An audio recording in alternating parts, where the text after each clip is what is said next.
Hey, there we go. All right. Good morning, everybody. This is the Fast Planning Project Enhancement Committee meeting. It is Thursday, August 6th. We're kicking this off at 11:01 a.m. For introduction of committee members I see present today, we have with us Jeremiah Cotter, David Hayden, Trissa Lavasser, Bethel Spence, Sue Sprinkle, and Katie Whiteside. Members that are absent at this time include Dan Adamczak, Jeff Jacobson, and John O'Brien.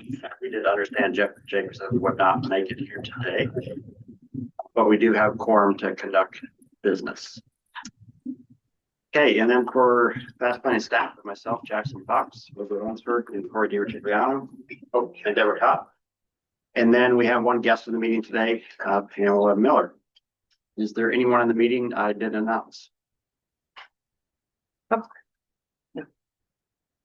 Okay, here none, that's what we have with us today. Can I get a motion on approval of the August 6th, 2026 agenda? Motion to approve. Thank you, Tricia. Is there a second? Second. By Jeremiah. And for the record, John O'Brien has joined us. John O'Brien. Hello. Well, all right, any changes to today's agenda?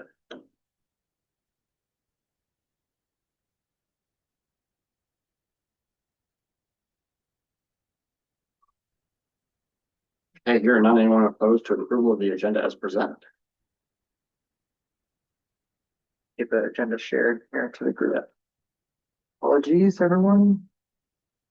Hearing none, we'll consider the agenda approved. That takes us to approval of June 4th, 2026 meeting minutes. Can I get a motion on the minutes? Move to approve. Thank you, Sue. Is there a second? Second. Tricia? Right, any Yeah, edits to the minutes? All day long. Pages 4 through 7 of the packet.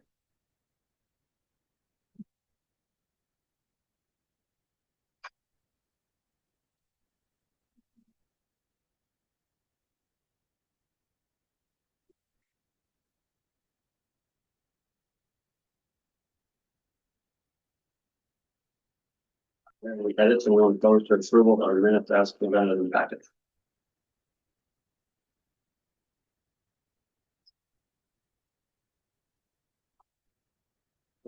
Here none, consider those approved and move on to committee working group and staff updates. We've got two items here: Trinity Road and Hill Street intersection and North Fifth Avenue parking improvements. Who would like to take on Trinity Road and F Street? Do you want to start, Olivia, and I'll pull photos, or do you want me to start? Let me start. All right, so to give everyone a rundown, Trainer Gate and F Street is a safety project. It's probably one of the more complex ones that we've done here at FAST. It exists in an area that has overlapping AHJs or authorities having jurisdiction. Here, let me scroll down to the beginning of this project and I can show. This location is the site of a number of injuries, students being struck by motorists, people in cars. So beginning last winter, we started monitoring that location. Jackson, we received a letter of support from the city mayor in, when was it? January. January, February, yeah. Yeah, there's not necessarily a letter of support. It was a call to action. Sure. To implement some type of safety improvements at this intersection. Can you- Knowing what they would be. And that letter was sent specifically to you or to others? It's February. It was sent to us, Just, but it was shared with our technical committee and policy board. okay, just want to get that over. It's been in multiple packets. That's what I want to make sure of. Yeah, thank you. Yep. And it resulted in a couple things. One thing it resulted in was adding in speed tables to the fast improvement program project, which is going out to bid here soon. Likely not to be constructed this fall. That was our hope. More likely to be constructed next spring, early summer. So it did result in one capital project, and then secondarily, it resulted in this effort to do a quick build to use asphalt art to demonstrate curb extension to choke the intersection down to make people drive a little slower and pay a little bit better attention with their speeds and turning movements out there. So this is kind of a temporary thing with asphalt art. There is a more permanent capital project coming up, but we are also Still working on identifying a larger capital project, which could be a traffic signal or it could be a roundabout or something bigger at that intersection with a future capital project. But that's something that would likely be in design for a few years before it goes to construction. So that's more long term than the two measures that letter resulted in. It was January 8th. January 8th. So in the spring, we did some radar work out there with students and documented this is in a school zone. People were radared at 43 miles an hour, which is a 20. We noticed the same people going towards base and then leaving base doing in excess of these speeds. And we did a bunch of research on what the penalties are per, Alaska statute. And, if you sped on the base and then you sped off base, that would have been your license for 12 months. Wow. That's 6 points each way, and that would have taken your license away. We saw people doing that with regularity. So some intervention was called for. I'll just kind of get up to the punchline here. And the reason we're bringing this up is because it will come up in the Children's Museum Turner Street project later. But we worked with Sue, who's part of the Alaska Walkability Action Institute. Yep, to develop basically like some preset patterns that would be stenciled into the ground in these areas. Again, the purpose of these types of interventions generally at schools is to tighten up radiuses so that people turn more slowly as they enter and exit the neighborhoods to the sides. So the process for installing this was we had stencils that were cut out by Arctic Science, which is part of Arctic Fire and Safety here in town. We stenciled, spray painted them out, and then the day of, folks came and we just hooked them up with paint and they went out and installed these. There was support from Public Works out there helping with traffic control, which was really great. Thank you, Jeremiah. Yeah, there was Byron and I'm forgetting the other gentleman's name, but they were terrific. I forget who else was there. Yeah, but this is what it ended up looking like. The stencils are here in the office in front of us, and we hope to reuse these at Turner Street, which we'll talk about later in the meeting. But we wanted to share this because this is what we call a quick build project, where you pilot out modifications to an intersection before it becomes a permanent, curb and gutter change. So this does a couple things from a safety standpoint. It tightens up radiuses for people going in and out, which makes them slow down. And it also shortens crossing distances. So as a pedestrian here, a lot of what we observed is that cars began turning across the crosswalk before they even got to the road edge. And what that means is that vehicles were turned almost merging into this lane, and they'd have to almost completely turn their head backwards to see oncoming traffic. And while they're doing that, they're not looking to their right for pedestrians that are actively in the crosswalk trying to cross. So that's a really common way that pedestrians are hit, is when drivers are looking left and they're turning their car right and they're not paying attention to people adjacent to their vehicle. So anyway, that's just a little background information of these types of things. We'll talk about it for agenda setting for intersection quick fills at the end of the meeting as well. So do I have any questions about this process or project? I was going to say that we were also expecting that in the early part of this upcoming school year, we're going to have the kids go back and do radar gun again. Is that correct? Yeah, Take more data just to see if it works. yeah. And I mean, I'll be totally frank. So we originally had proposed the closure of the 2 turning lanes and all of these curb extensions as the whole treatment for both a shortened crossing distance, smaller turning radii to reduce driver speeds, and added friction within the roadway to slow people down. We had to break that whole installation out into phase 1 and phase 2. And so we are now waiting an additional traffic study from a consulting firm to validate the closure of the turning lanes. We did receive feedback from DOT traffic and safety engineer, as well as one of their lead engineers, that they had no opposition to closing the turning lanes. The use of them is negligible, and the highest uses are school related. So for the rest of the day, it's like there's still a drag strip out here. And so we're waiting to get information on phase 2 installation so that we can hopefully do something like a pedestrian island in the middle of the crosswalk and then a closed turning lane and potentially an island at the other turning lane. And I think that having something that's warranted like that in the middle of the roadway will hopefully slow people down the rest of the way. So, but yeah, speeding is definitely still an issue. And it was an issue when we were out there in vests with Children in people pain. in the road, they were still speeding. Yeah. So it just shows you that the amount of doing something at this intersection isn't enough to overcome a 1/4 mile long, dead flat, straight, wide road right away. And so we're having a meeting with a couple of folks from the police department today to discuss some of the other things in play here, like speed limit postings at different locations. I mean, we were getting yelled at while we were there. People were like really unhappy we were doing it. Are we having a general discussion on this now or at the end of the meeting? Because I definitely have some comments on this. I mean, this is really just a staff update on a quick build, but, Do we talk about it later? I don't mind having Yeah, because a I little bit of think that, dialogue. if I could, I visited the intersection on Monday.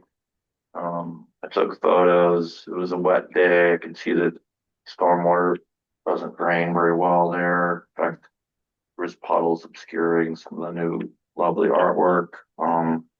The paint itself, at least to my observation, felt like the surface, like it made it slicker than the naked bare asphalt. I don't know if that's an issue or not. Of course, the crosswalks themselves don't have paint on them, but The stanchion should keep the people out of it though. a lot of the stanchions, if that's what they're called, were knocked over.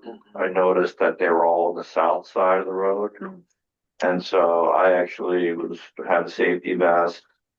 I corroborate that no one was slowing down. I stood on the edge of the crosswalk. No one stopped.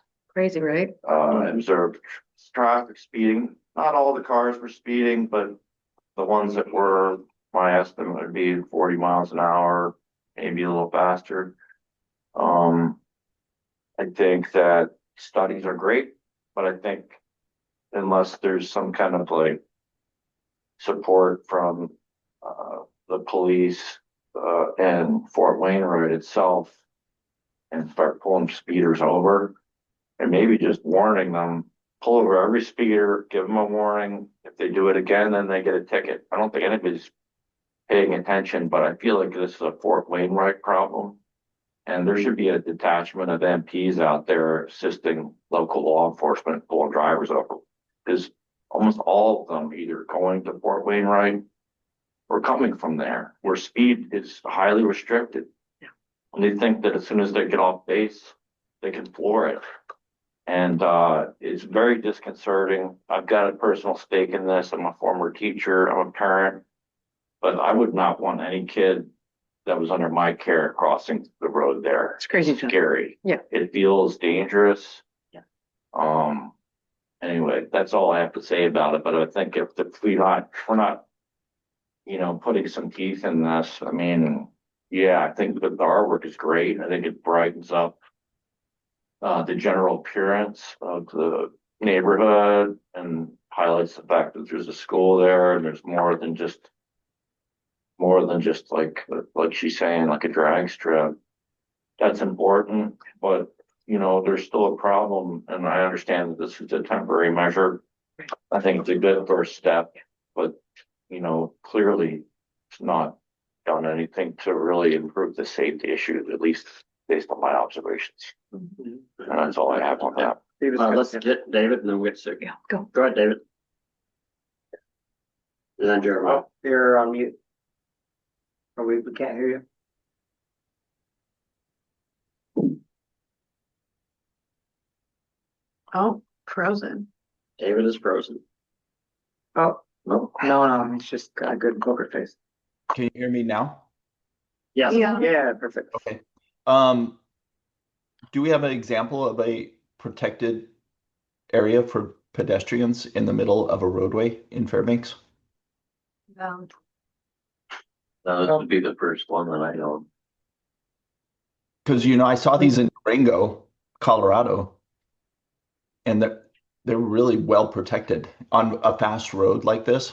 and they're like raised 2 foot concrete force protection right in the middle of the road. Yeah, there are lots of examples. Also, like in the NACTO guidebooks, there are also they're called like Pedestrian refuge or island. well, pedestrian refuge or island, but I was gonna talk about the Ready Pave. They're like modular, and so like the city of Fairbanks could buy two, pilot them at this intersection, and then move them at a later date to a different place. I already got a quote for that. It's beyond, what fast planning can just like off the cuff contribute, but I think that it would be a worthwhile investment, especially in a place like this. But yeah, you can even buy them so that they're stacked, like you can have like 2 bricks deep, and pilot them in that way. So I think it was like 20 grand for one, but I defined it to the configurations of this particular lane. I mean, the lanes are also wide, so the added cost of wide driving lanes just continues. Those look substantial enough. Yeah, I mean, they are and they would be, and No, they they're don't. designed. They don't. Oh, I mean, I guess I'm curious what we're looking at. I'm gonna see if I have a picture of it. Maybe if you can share a picture of it. I mean, is this what you're talking about? These rubber forms? Yeah, and you can stack them. So I put in a quote for one that was stacked. So you can do like one on top. I know that you guys think they're ugly, but I think 11-foot wide Jersey barrier there in the middle of that turn lane kind of scares people. Oh my God. Just a I mean- cleaver? Just saying. Center of the turn lane? I mean, we have talked about it as the option. That's Or what the I'm waiting for pilot. somebody to say is don't throw some Jersey barriers in those turn lanes, done. What about the bicycles? Yeah. But Well, no, they I can just go mean like around a along Jersey the barrier, but coast. yeah. Yeah. I like that, so along the that when coast. somebody's walking across it, there's gonna be no car that sideswipes, that Right. just hits them that way. Unless they go through that first. Yeah, To me, that would be right. protected Right. crossing. Yeah. I love that you guys are getting deep in this. My comment was merely going to say Look good. to John, at least to your point, this is first steps, because all we wanted to do is really get started, because this is a big problem. We're bringing attention to it, hopefully getting the right people involved, and I appreciate because you live Yeah, experience. I'm sorry, some of my frustration is kind of bleeding through. No, it's all good. I- Let's get passionate. Welcome to the club. Yeah, But personal, it's crazy. this is kind of unrelated, but kind of not, like over on the street by U Park, I'm drawing a blank Loftus. There was a student fatality there. For sure. And it was just about the same time that my wife was assuming the presidency of the PTA for that school. So she had, Wow. she had a lot on her plate. Kid died right there. Yeah. Jameson. Terrible. Yeah, you His remember name. James Throne was his last name. And, when are people gonna realize that, they don't have Kids are to get pressure. there, that fast. They can worry about others too. So, I mean, to me, is not the reason why we have traffic enforcement and The cars, laws around the that. cars should come second. People should be first. Yeah, no, I agree. For sure. Anyway, sorry for editorializing. No, I think this is great. This is what this place is about. I think it's great. Yeah. and we want you- both taught at that middle school right there. We want your Middle. passion. Oh, Yeah. Well, I mean, everything that you guys have done out there, looks really nice. And I don't know if you guys got to see our first attempt at our traffic control plan, but the traffic control plan that I wanted, you guys would have been painting Jersey barriers along the edges of the road. Because right now they're running those cones over. And after a few attempts of running them over, of course, they just pop out. And then, like you said, they're scattered everywhere. Right. I noticed the other day when I was by there, just checking to see how they were. I'm like, okay, well, I gotta send the guys back over here We to think put it's some more maliciousness. phones in place. I'm like, Yeah. They're doing it on boy, I wish we would have just put the Jersey barriers up and seen how they wanted to run those over. But that would block the artwork. Well, yeah. They could have painted the Jersey barriers. Vertical surface. They would have been pretty. What we've learned through like quick build education, through like conferences and trainings and stuff is that it's best to plan for at a minimum of 40% attrition rate of vertical delineators. So like you gotta be prepared to go back out there and Is there a reason that we use adhesive and we're not actually like mechanically fastening these to the roadbed? They're not meant to be a barrier. Yeah, they're- right, no, it's not. It's meant to just bring the visual field up, and that is what I keep telling these people in their giant vehicles. Yeah, that and then also with, there could be liability depending on if any of those, say like if you anchored it down with a nail, and just throw it down. Sure. Now that thing flips out, now you have a nail sticking up or a nail that can catch a tire and then you could have a really big accident. So Yeah. liability is no, just stick it down. If it pops off, we just go stick it back up and it just takes more work, but Okay. we don't want an added liability added to it. I think this is an educational component though, is that we're seeing how people want to be misbehaving in this area so that we can design for it. Yeah, I mean, yeah, That- I'm this like is an all for example. the curbs, you know, that way, okay, if you want to bounce up and down on a curb, that's your car that's taking that damage. But at least it's, you know, it's better protection. We had some people in the neighborhood come out and say, this is so great. Thank you for doing this. We love our kids. And it was really, really nice to have that positive feedback as well. Yeah, there's always gonna be that, I would have to say 85% at least that like what we're doing. Yes. That other percent that we're constantly dealing with, and of course, that's always the smallest percent. It's It only takes one guy. You know, Yeah. one lady, My it only takes one person, I guess we'll put it that way. I mean, just like when we put the roundabouts in the neighborhood in Shannon. We had a guy run straight through the roundabout and get his car wedged up on a rock because he did not like the roundabouts. Oh my God. And he pushed that rock down the road until he was finally, I can't go anymore. I have a quick question. Oh, Has local law enforcement ever joined site visits with you guys? We, Well, yeah, it's kind of funny because, well, Deputy Chief Sweet has been out there. It's like his project intersection. So he joined us for like the initial sit down where city engineering, public works, fast planning, and the mayor, we were all just throwing spaghetti at the wall. And he was the one that specifically requested signage. And then we introduced the idea of stop bars with the crosswalk and the blinking yellow light. And he was like super supportive of all of it. He's like, at this point, anything.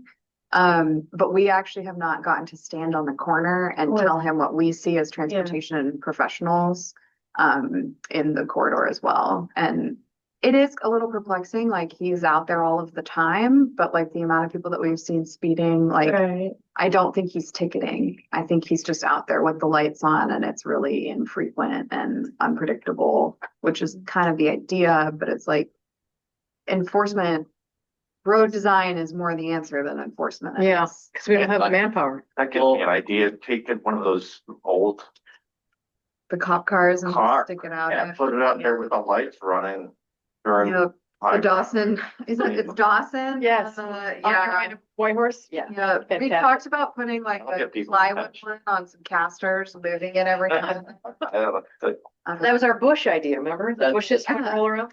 but that's the thing is during the high traffic, he's been there. My understanding is that he has ticketed and he has been there and he also has speed humps of his own that he rolls out Deploys. out there that he deploys. Yes. But as soon as he goes away, then what? Yes. Exactly. It's like, okay, cool, he's gone. He's only there from, you know, like 7 to 9 and after that, we're good to go. And we did actually witness that in real time because it was our last day. We were doing the spy study with the kids and I had failed to communicate with him that we were doing the spy study that day. But also we had already been out there so many days and he hadn't shown up. So the odds of him showing up that day were pretty slim. And he did pop up and just started deploying stuff. And it was crazy. I mean, we watched the driver behavior completely shift to a degree of like 15 miles per hour. Like it was bananas. And the teachers were like, isn't this going to mess with the data? And I was like, yeah. So I had to ask him to leave, which I wasn't super proud of. Oh, that gave you new data. Yeah. That also, We got to see the effect. we though, got to see the that effect. enforcement And has. that was really, really profound because it was just like, as soon as he packed up, people started going 35 again and the school lights were on. And so, yeah, it was a good learning opportunity for the teachers too. I mean, because I think so often they're just like, we should need the cops out here all the time. And then they realized that maybe that's not 100% the answer because the drivers are still behaving poorly as soon as they leave. And something else that we noticed when we were installing the paint is that, yeah, it's great. I mean, a cop can show up during a concentrated time during the school year and expect to, protect a lot of kids crossing the road. But in the summer,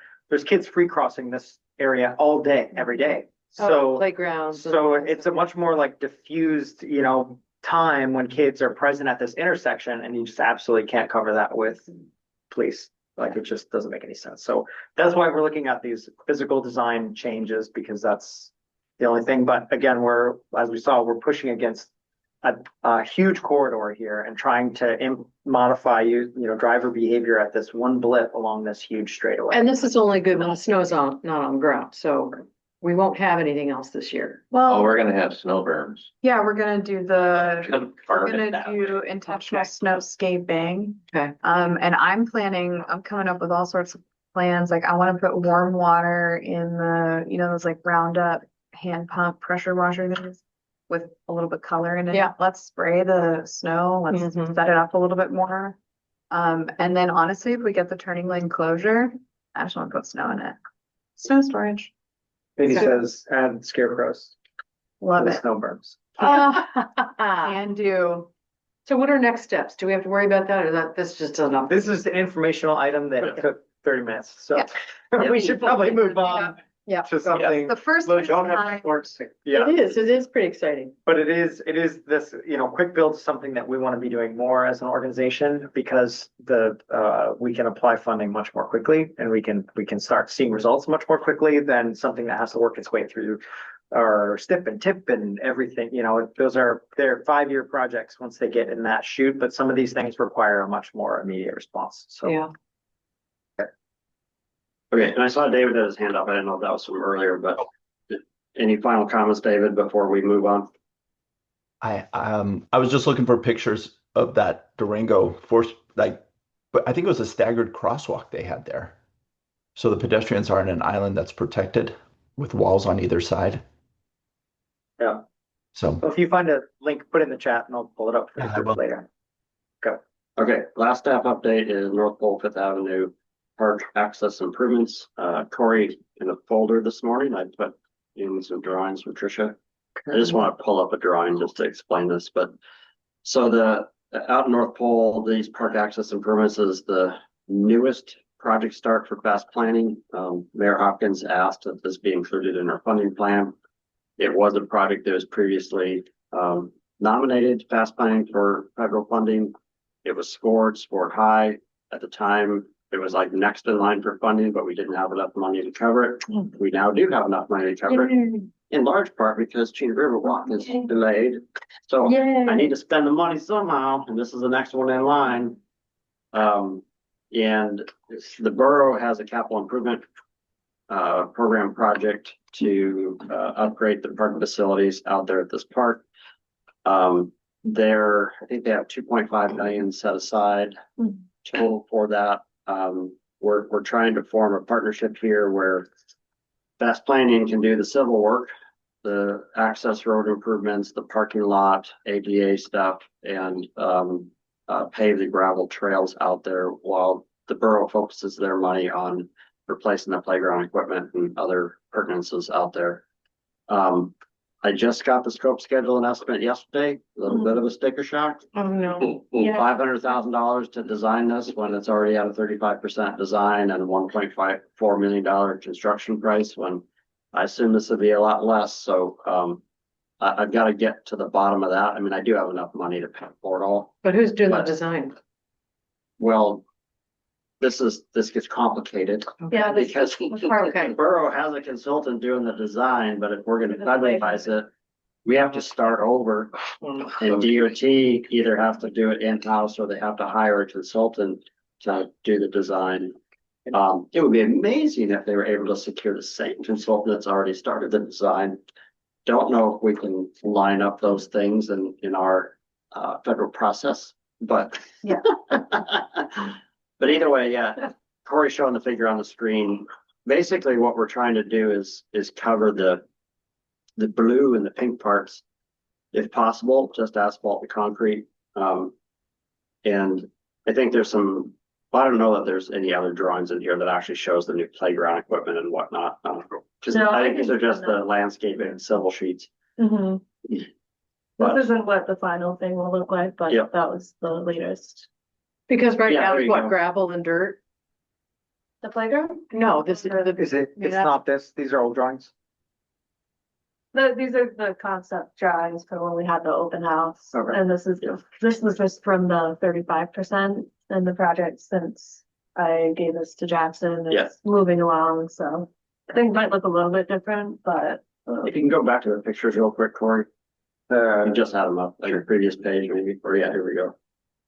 So, yeah, you have like paved aprons coming in there. It's kind of like a gravel parking lot, and you have this asphalt path, and you can imagine when a car pulls into park, they're just gonna put their front tires on that asphalt path. Yeah. So that parking lot needs to be expanded and it needs separation. swimming hole. Yep.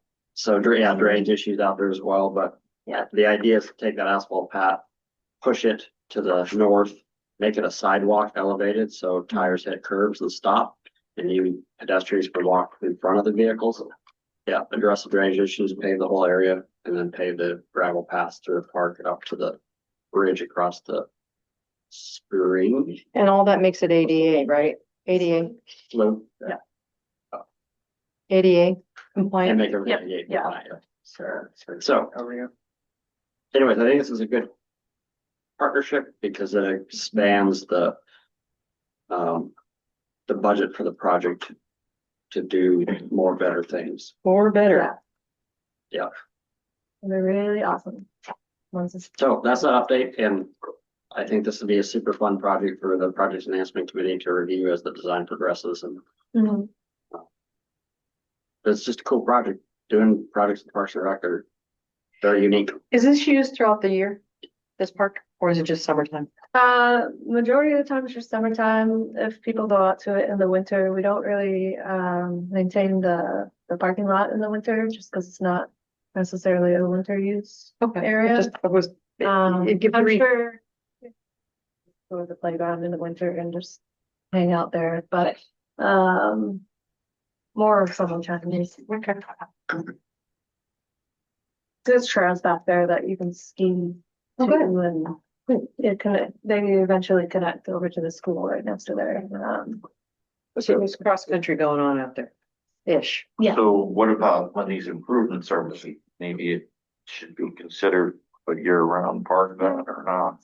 That's the topic for the borough and then the city of North Pole. There's Yeah. been Lot- involved in It's a lot of money just to use for 3 months a year. I think the ultimate goal is eventually for the city of North Pole to be able to do all the grand things that they want to do out there at that park. But access and safety improvements need to be made for their facility. All right, any questions before we move on?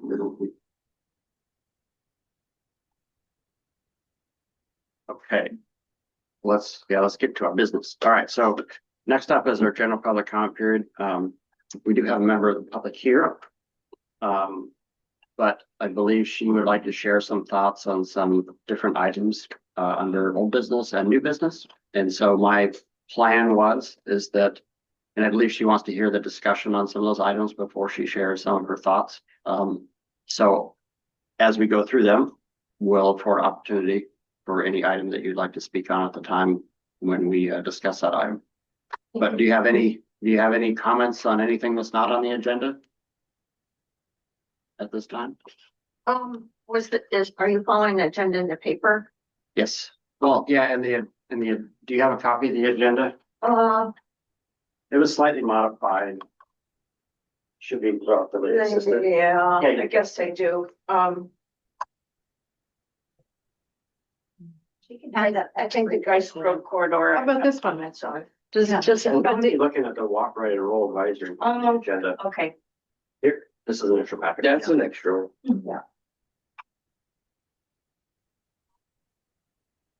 Maybe I'll make a couple of comments before you start. Go ahead, you got the floor. Sit here. I spend a lot of time driving around town, helping elders get where they need to go. And, my pet peeve is the fence still up along University Avenue. I have a general challenge to your committee. What if there were no more chain link fences along our roads? And can you set that standard of Airport Way, no chain link fences? Barriers. The wrought iron type fence that is beautiful, that has our artistic things like we have along the Chena River. And bike lanes or pedestrian lanes that don't pose greater risks to the public. But you've got so many lanes to work with on Airport Way. We have rush hour. It's busy at rush hour. It's not busy most of the time, but it is a super highway. And in general, I do not use the Airport Way to Steese interchange whatsoever. I almost drove off that road in the wintertime. I slid on the ice. It was not a flat road, it's banked. And so when you make that U-turn to go left, and every time I'm coming back from that road to Airport Way, that light is at least 5 minutes long. You're talking about GARS, right? That big. Yeah, loop. yeah. That's the biggest mistake ever. Yeah. And you literally cannot turn right. You're waiting for all these left turning people. And I went through the red light one time after 5 minutes. There was no cars anywhere in the whole intersection. Pam, you ready? And on the other lights in town are programmed at 4 seconds. Summer and winter. They should be longer so that people can stop, get out of the intersection before you're driving. I think that's my mindset of driving around town. We have a beautiful city, a beautiful setting. We've taken down so many trees by GVA for power line abatement. The sound levels are much higher for traffic. I live on the edge of town, up to the north of. I can't. Pam, where are you? Road. Pam, where are you? Road. Yeah. But I think taking into account what, are the trees healthy enough to keep where they are in the road work that's being done? But most of your projects, that's not an issue. And can we put sustainable shrubbery or whatever that's safe for pedestrians to walk and be seen, but also it's more like a modern city. So that's all I'll say before you go through your questions. Yeah. Any follow-on questions for Pam? I'm with you on the chain link fences, Pam. There's one contractor I've checked all around town. One person has that job. To just put them up. I don't know. They're just. It's one, yeah. They're the who gets contracted to, so it's not an easy thing to demobilize. There's places where it's appropriate, but most places it isn't. Yeah, I think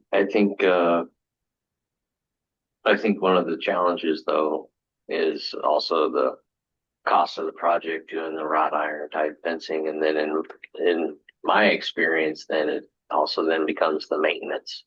When a car runs it all over, how much is it to replace it?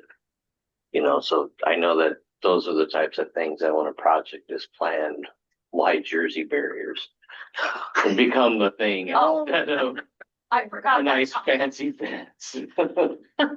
We've already replaced some on the bridge and stuff like that. We just need damage. breakaway cars, the stuff that just. So can you tell me a little bit more? Because I've seen a lot of chain link too, but are you talking about chain link that's above barriers to keep cars from flying off the road? Or what is the purpose of the chain link? Well, the whole way on Airport Way. Seems like they did take the fence off on the south side of the road near Sacred Park. Some portions, yeah. There's some small parts that are lower or whatever. There's one long stretch that's along, I forget what's hidden back in there, Yeah, that stretch from AIH to, Pegger. yeah, that stretch, if you're a woman, in the wintertime, I would not walk on that sidewalk, even if you could get through. You're hidden. And it's tall chain link fence that you can jump over. I Yeah, wouldn't want to walk that route. Just in the general practice, I want to have my 360 degrees awareness. How do I Mhm. move away if there's some strange encounter with a person or an animal, a moose, a mad dog? So it's just the challenge of the standard. How can you, in all of what we're doing, and we're getting all this federal money for what? To make our city, people be able to get around too fast, so they're driving too fast, yeah. or to, we're a tourism city, and it's ugly, We should be walking, you right? know? Encourage that. So I think it'll be a way, you know, we're a winter city, but, you know, there's people who walk and can get from college, and, University. university, to downtown faster than me in the car. Wow, that's pretty quick. They're running. I mean, we got a large walking population, not all of them homeless. We get around town quick. So I just, how do you set that standard and break that one contract so it's infrequently used instead of the default? We put in a chain link fence. And Pam, you said you had a comment on Jersey barriers. They're ugly. Yeah. They're, I mean, when I travel in California or in Arizona, they put an imprint that's beautiful in their concrete. So they're not quite so ugly when they have to use them. They have pedestrian over in Arizona. They have a rattlesnake across the bridge, like for the school bridges. Those ever have to be replaced. They can be beautiful. They can be a ramp. People are doing a lot more with their incentives money, that part of it, and I don't see us spending that money here on our federal projects. Here, here. So I may have other comments after I hear, but Yeah. I I don't think know. so. Thank you for David, listening. did you have your hand back up? Yeah, I just posted a link in the chat of a black coated chain link fence. And I've used it before just because people are like, I have a budget. And I'm like, well, if you just upgrade to the black, it kind of disappears a lot more. And I think it does look way better. Yeah, but it doesn't take away the threat of someone being frightened to be captured by that space. So, but I mean, It also would be hard to see, I mean,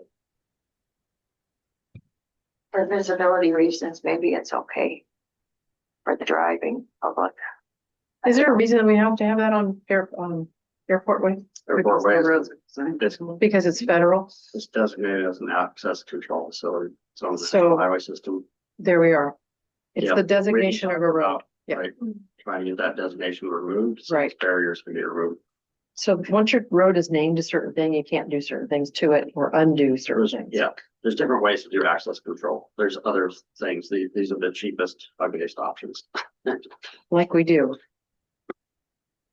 I'm sorry, I said that on the record, didn't Yeah. I? It's all right. We're amongst friends. Yeah, we can do better. I think it's the. Well, thank you, Pam. And as we continue our discussion, we'll just raise your hand and we'll let you join the conversation on other topics if you have thoughts. Okay, Corey, we're up on old business. Item 7A, Girls Who Well 2.0 bike racks for North Pole.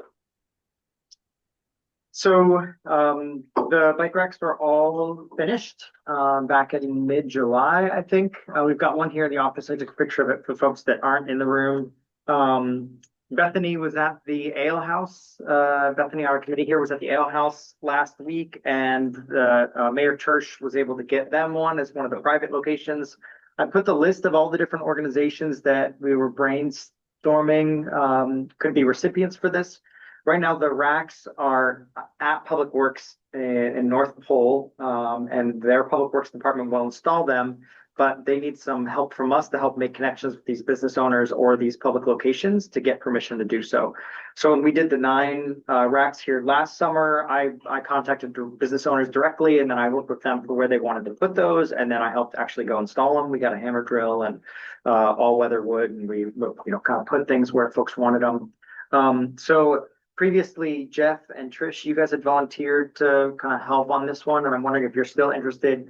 It would be working with myself and Mayor Church to contact the owners, get permission to do that. Some of these are like borough facilities, like North Pole High School and the library and other locations. So if you're still interested, Trish, I know Jeff, but maybe we can tag team this and get in touch with owners and get the rest of these things put in the Yeah, ground. definitely. Okay. Great. So all in all, it was I think a super successful program. The bike racks are really handsome. They're a level above what they were before. It's still the same staple style, which is generally more secure because you can lock your bike through it. Even if someone detached the bike rack, your bike is still locked to it. Versus the type that are just staple style, which you could remove one corner and slip the lock off of and steal the bike. So it's still got a safety component to it, but there's also a bit more metal and a bit more detail. I think their plasma cutting portion of their program is getting a little more evolved. So we'll start talking about 2027 projects this fall for Girls Who Will. What do you suspect is the number of bikes you put? I mean, can you just do 2 bikes? How many bikes can you put on this thing? Generally 2 bikes, one on each side. Yeah. So is that enough when you're looking at a high school? Or do you put a couple? The way that we talked about using these would be that you say you're doing 4 of these, you want 4 bike racks, then you would do 1 decorative one like this and then 3 regular ones behind it, so that you don't overwhelm one location with something that's so custom. Perfect. So I think that's what we'll ultimately be hoping for is, It's branded and the rest. and the rest just become a more kind of standard. Yeah, exactly.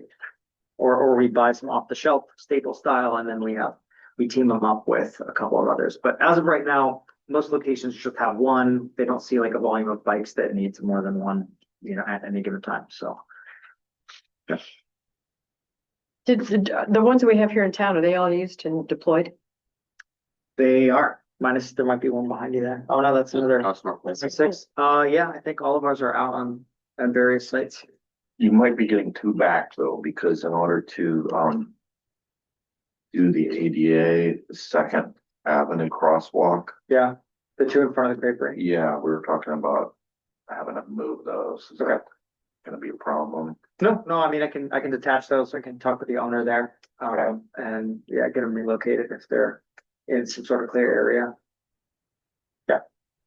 I don't know if they can go back or where they were after the construction is complete, or if there's, because of the running radius for an ADA person, they may be a little bit in the way of, so maybe think about if there's another spot that they could go. Yep. But I don't make the decision on that. It's kind of like giving you a heads up. Sure. Should I talk to Tim or who's coordinating that across the project? I'm managing the concrete repairs to install the ADA part, but Tim, is the one to talk to about that. Okay. That's a great crosswalk. That's fantastic. That was. When did that go in? Is that pretty new? Few weeks ago. Yeah. Okay. Yeah, That is thrilling. last Tuesday night, I think. Bravo. Okay, move on to Clay Street Connector. Yeah, baby. All right, so this is the project that we started talking about, I think last year. Can't remember who brought it up, but we ended up doing a site walkthrough. Yeah, thank you, Sue. Sorry. All right, couldn't recall the lineage. So we took photos, we identified a lot of kind of awkward stuff, all these Jersey barriers that Jeremiah wants to repo for other locations. These kind of goat trail cut through paths, areas where the sidewalk sort of ends, but you keep walking right through basically onto the Stees. So we highlighted all this stuff and then we marked up what we had identified as being a series of sort of unsafe conditions. Then we found out that Yvette Hall with DOT is already doing a project on this, which addressed some of these issues. We submitted our comments to her, and then she shared the current design documents that they've got in the works right now. So you can find those on pages, let's see, 12 through 14 in your packet. I asked if she had an ETA on construction. My understanding is it's not this year, so let's presume next year. Yep.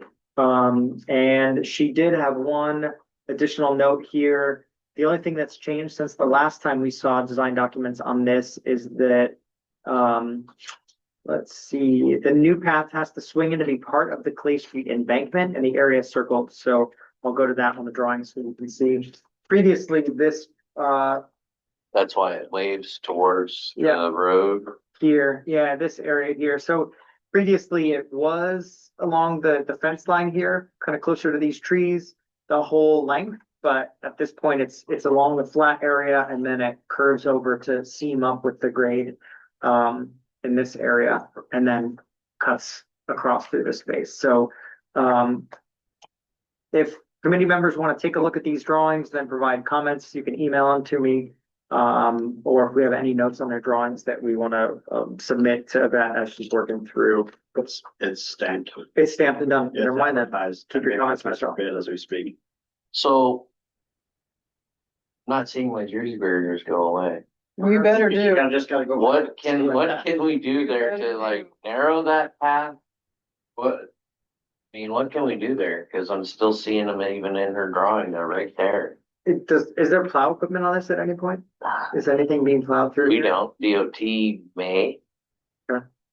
But I don't think if it is, it's their skid steer or their holder, it's not a truck. I mean, that's like an old road that comes off of there. It's as wide as a road. I mean, is Well, that there a was way we supposed can to be- narrow it up?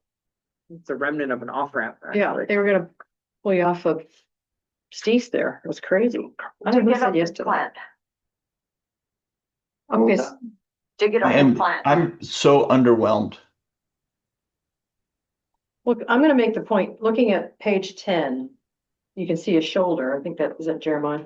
Looking at the Jerry's berries, this summer, in that dip, that wooded area to the right, we had encampments there. Yeah, that's why last I'm happy summer. to see the path go through it. Well, you're giving them a place to hide, and then right over the bank, behind the end signage there, it dips back over and there's a whole nother encampment over there. So what we've done is made it comfortable for people to call home. And I think that rethinking this area is Well, I good for a think, couple of reasons. well, Sue, I think when they put that path in there, all those trees right there are gonna go away. And if those trees go away, the camp will go away.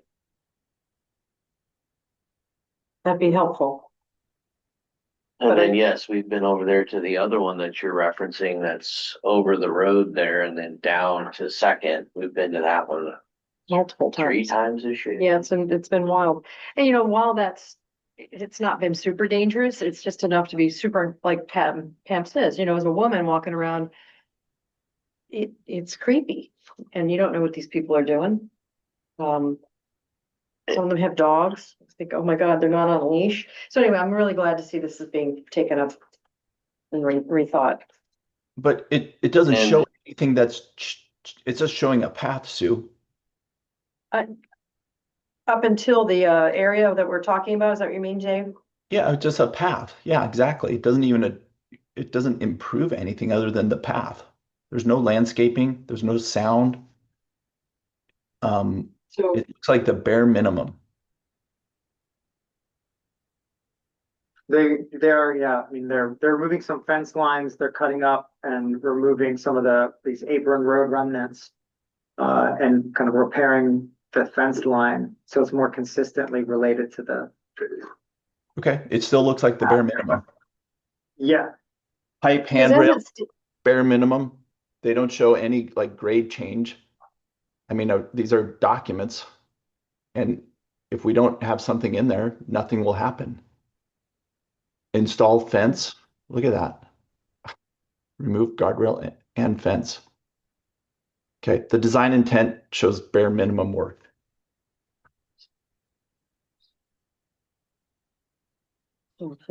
Um, if we wanted to have some sort of noise mitigation and used plant material, would it have to be shown in here, or could that come in afterwards? Wouldn't be part of the federal project. So is that But something this is also, this is being funded underneath our ADA purpose program. So the focus of the project has to be the ADA upgrade. not so much So the, it's a new ADA connection. I mean, but there is no connection that exists here currently, so folks are expected to walk down Clay Street, the street itself. With no dedicated facility, so this provides them a dedicated facility. So I'm guessing that there isn't, landscape included because of the Funding limitations. yeah, the program, the focus of the program where the money's coming. okay, so look to me, it looked like they're gonna tear out the trees, as Jeremiah said. And at least gave some kind of buffer to the traffic noise, so that is gonna go away. It sounds to me like they're taking trees out, don't they? Can't they put some back? Because Trees are it not- is loud. Trees aren't a good sound barrier. Well, I'm looking for something, Dave. Give me a sense. I'm looking for, we hear those mining trucks go by when they're powering down. Yeah. The hill. It's crazy noisy. Don't get me started on them or Hall, but I think that at this point, it would be, does Yvette want some information like that or no? She doesn't care. Cause it's ADA and it's not inclusive. It sounds like the drawings are already stamped, so, And that means that's it. no. For the federal project. Talk to me like I know what I'm not. I don't know what that means. Is it done? This is finished? We're not talking about it anymore? We can't change. We can't add, is what you're saying. There could potentially be a change order during construction, but typically don't push for that. I think the improvements that you want to make would have to happen after Yeah. this is done, As a being separate. constructed. Yeah, I would say that'd be a whole You'd have to wait project. till they construct it and then. So and then on the- you would- Instead of thinking about it while you're constructing it, hey, what's On good the- for this neighborhood? What happened on the north side of this bridge? On the northwest corner? I mean, That's a wall, isn't it? That's a sound wall because of the, No, not that ugly one. I'm just talking that little connection to the Grail Park. oh, There's a gabion wall here, there's There's a some gabion additional wall, landscaping. there's landscaping. It's not the bare minimum. What about the Bud Nelson Park? At the borough? So south of the highway, Oh. or southeast of the highway, that's Bud Nelson right there. Okay, oh, On the river front, it's a really small area. This other one's Grail. Clay Street though, Yeah, we're trying to get to. we're over here. Right. I That think he's just, keep, I just think David was kind of pointing out that the treatment that was What they given did a on the other non-motorized path here is much nicer than what we're talking about. On Clay Street. And again, is that because it was different pots of money and different reasons for doing? Different funding source, and the whole point of that was park access improvements and part of the reconstruction of the parking lot at Grail. There was a bunch of parking that was lost, and so that's when we paved the Bud Nelson Park parking lot so people could park across the bridge and walk underneath the bridge to access Grail Park.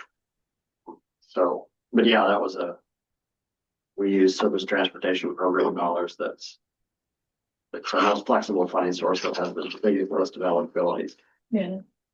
Man, it would just be, Well, so I mean, this is here for 20, 30 years before someone revisits again. So it's a waste of money as far as I'm concerned. Just do something so minimal.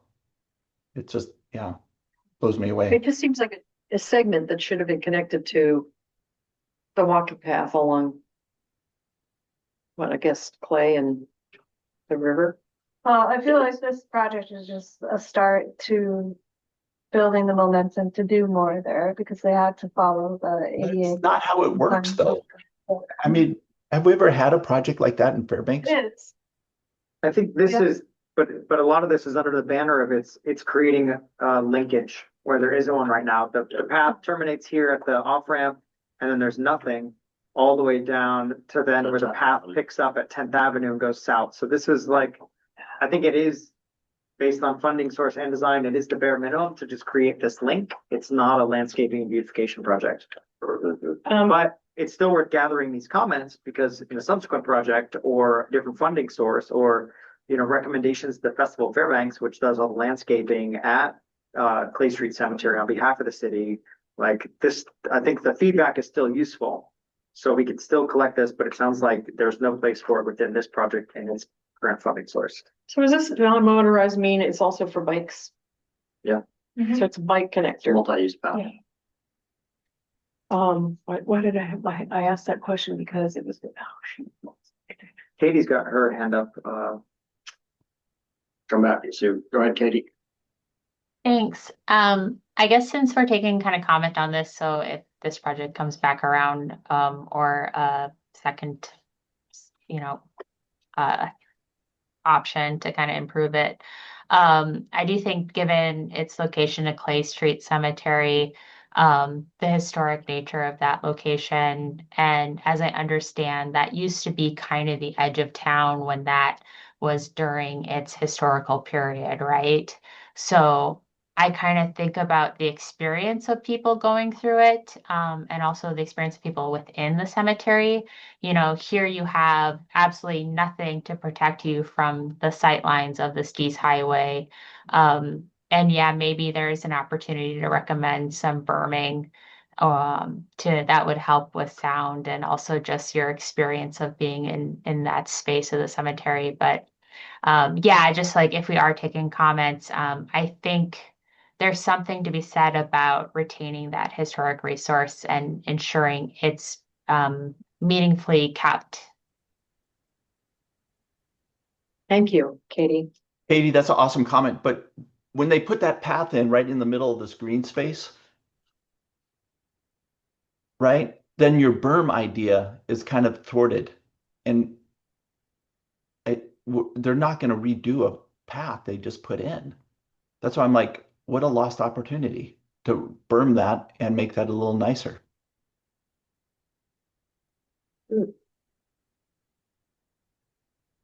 Was this put out for public comment? Must have been, right? Isn't that what we're doing right now? No, it's done apparently. We're just Oh, bitching it's about done. Great. Yeah. Wow. Nice job, DOT. it. Yeah. Frustrating. I'll just make one comment, the north end of it goes into, Chief David, 7 Tribal Hall. And, you look on the packet in the packet, at any rate, there's a lot of foot traffic already through there. And it is river, you know, it's access to the river from town and it's heavily used and it should be attractive. Not, you know, it's another case of if you're gonna tear down the trees, put in shrubs. And somebody has to maintain the shrubs. Plus the roses. Yeah, it feels frustrating in that I'm hearing it's just gonna be utilitarian versus an option to link the cemetery, the neighborhoods, the river, although I don't need to see the Stees Highway that much. Okay, so I think the comment should be, let's move the bike path closer to the Clay Street Road. So there's more opportunity to landscape that area between the Stees and the bike path. Because right now it's bisecting it.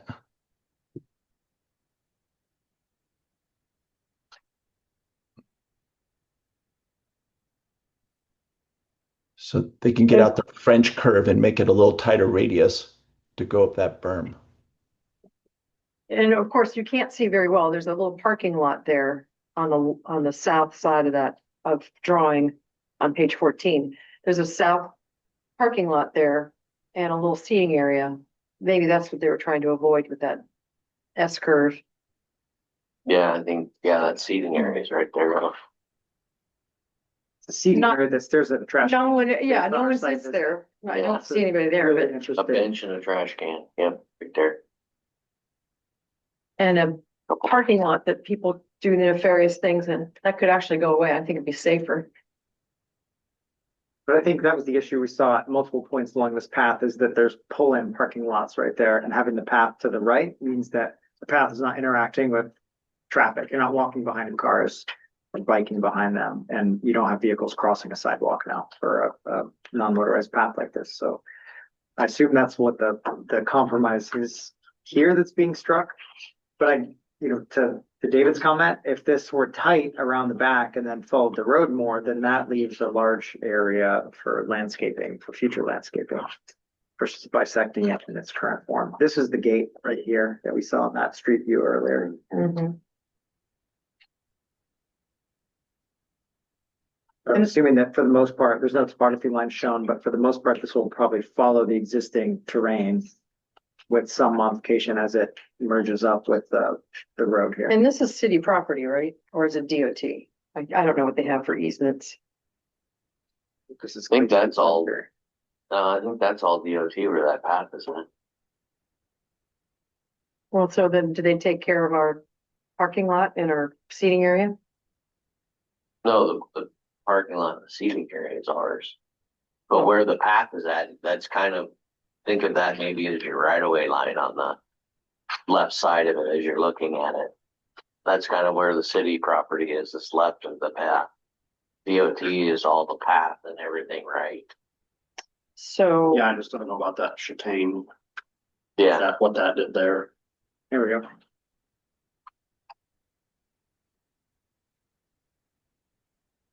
So, DOT. Oh, wow, all the play streets from the UT right away. Wow, that's crazy. and there you go. The straight right way. Huge. But it It's is, insane.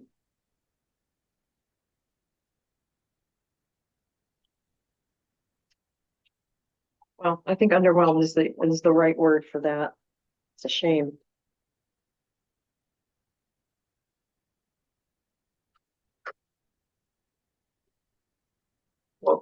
So I'll still collect comments if members want to send it for either future aspirational projects. I'll give these comments to Yvette as well, even though at this point their drawings are done. But again, why is it always set in concrete? Why can't Yeah. she? When we're not gonna build Consider this for 3 years. That's the frustration I have, is like, why? If you're getting feedback from the public, unless there was public that we didn't know.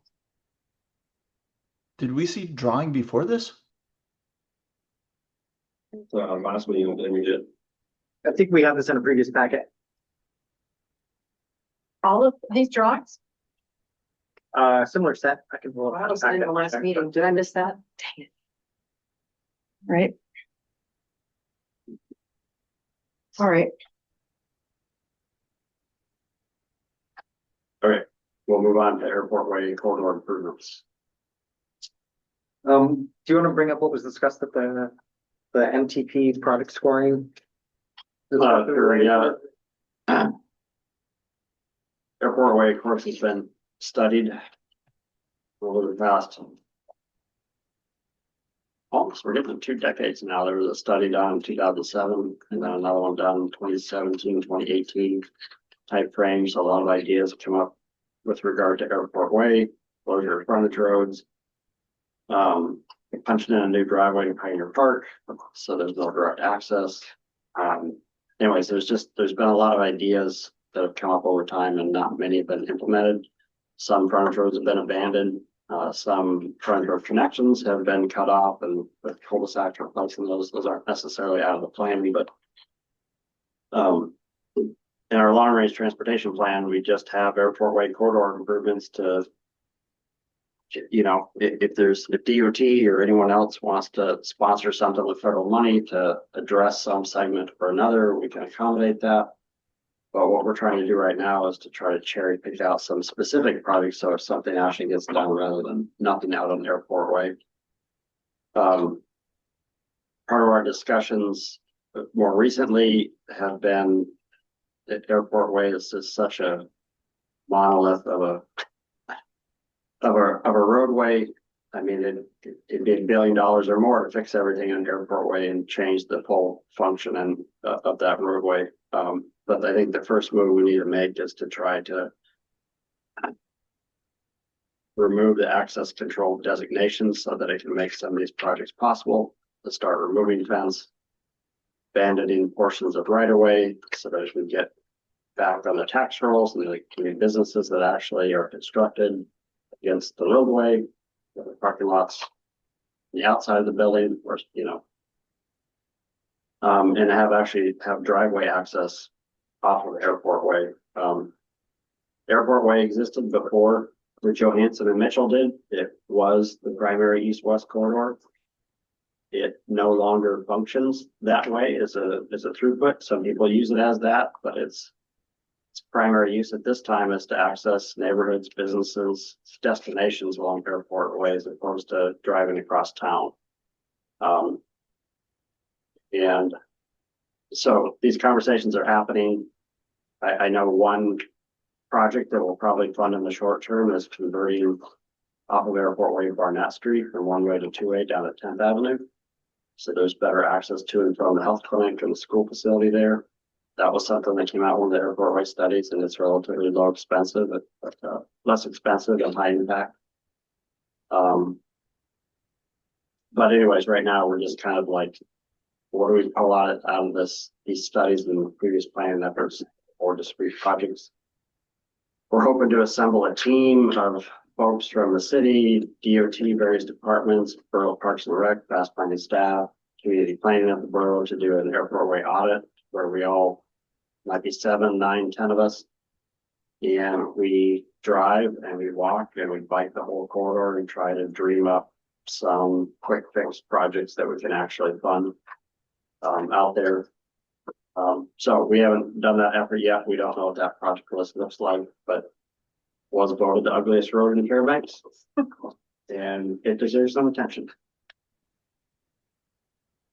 Yeah, so you take it from here. Yeah, so I had a discussion with Sarah Shocker afterwards. So there's an excerpt from an email I sent her and then her response on pages 15 and 16 in the packet. So, a lot of it is some of the higher level like issues are the roadway designation and controlled access stipulations, some money spent, to basically buy people's direct access off of it. But I think the audit that Jackson's talking about is it's not just cherry picking out of plans what, I guess I could show some examples of what those projects look like. If you go over by Starbucks, we'll head west here on Airport Way. You can see areas where the frontage road was kind of converted into, a pathway there. So there's some areas where it's sort of gone away, but Airport Way is really asymmetrical now. There's areas where there is frontage road and where there's not. There's areas along like Weeks Field and Ravens Landing. Sorry, I'm doing back and forth here for folks online. But there's areas where you could see the frontage road just dies and it hits a couple pairs of Jersey barriers and then it dead ends into grass. Where am I here? What is this? This is, this is at, Lathrop. is that Lathrop? No. Yeah, Lathrop. Yeah. So in Lathrop, you can see like areas where the frontage road went and then has since been kind of reabsorbed or terminated by adjacent things. There's the old Captain Bartlett site right here. I mean, there's just a lot of large empty parcels. And as the borough looks at things like parking requirements, et cetera, there's potential for some larger scale developments. Like it sounded like, and Katie, I hope I'm not misquoting here. You got your hand raised, so maybe I'll let you say what you're going to say. But I thought you had made some remark about the parking lots along Airport Way. Go ahead. Yeah, with regards to the movie theater lot, the property owner of the Regal Goldstream, at least a representative from them, because oftentimes now with parking changes in communities, they're doing, subdivision and because they don't need all that parking.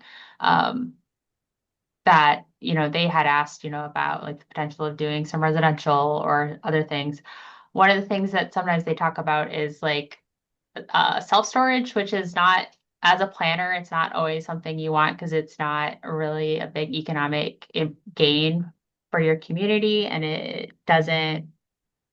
not producing a lot of jobs, and it can take up a lot of commercial real estate. So that was one thing they talked about. But then we also talked a lot about residential, and they were kind of interested in that. We haven't heard from them since, but that we can start reimagining this area and this whole space. And that's, a big thing we had at the MTP conversation was like, all right, we've been kind of piecemealing things, and that's kind of the vibe I get from Airport Way too, is it's like there's just a lack of cohesiveness going through it. How much of it is a corridor, or are there separate zones? And then we also have parts of it that behave differently. My experience of the eastern portion is very different than when you get on the western portion of it. And so thinking more holistically about how these areas function within our community, if we completely just remove the traffic lanes and think of it as just space, the right of way that is public, what can be done with it, and rethink how these functions of our community interact with each other, interact with potential more housing along this route, how does that change the use of it, the experience of it?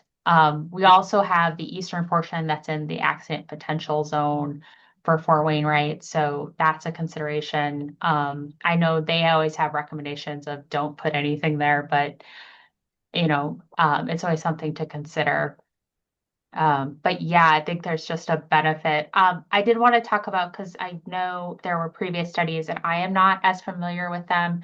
And so I don't know if it's something that we could have just a primer on those, how they came about and the recommendations, because we could audit those and see like, all right, so we can understand the work that's been done previously and if it helps us. So just getting some homework done sounds good. My hope was that we'd break this into, similarly to what we're doing with the Girls Who Weld bike racks. We have just a couple interested members from this group. Like previously for the Airport Way cul-de-sacs, I think we had Dan and Katie. You guys were both involved in doing that. Dan's not on the call today, but if there are some folks from HEC that might potentially want to merge into this larger airport working group or sort of audit team, then we could individually schedule like a small working group with those interested folks to vet that information. So it's not on the whole committee here. Do that. Put me in there. Just You're like pet interested in, project. Katie, do you want to stay on for that? I'll add you to this kind of higher level discussion. Okay. And I'll get in touch with Dan and see if that's something you still wanted to do. Was it maximum 3? Was it 2 or less? Maximum 3. Open Meetings Act. Okay.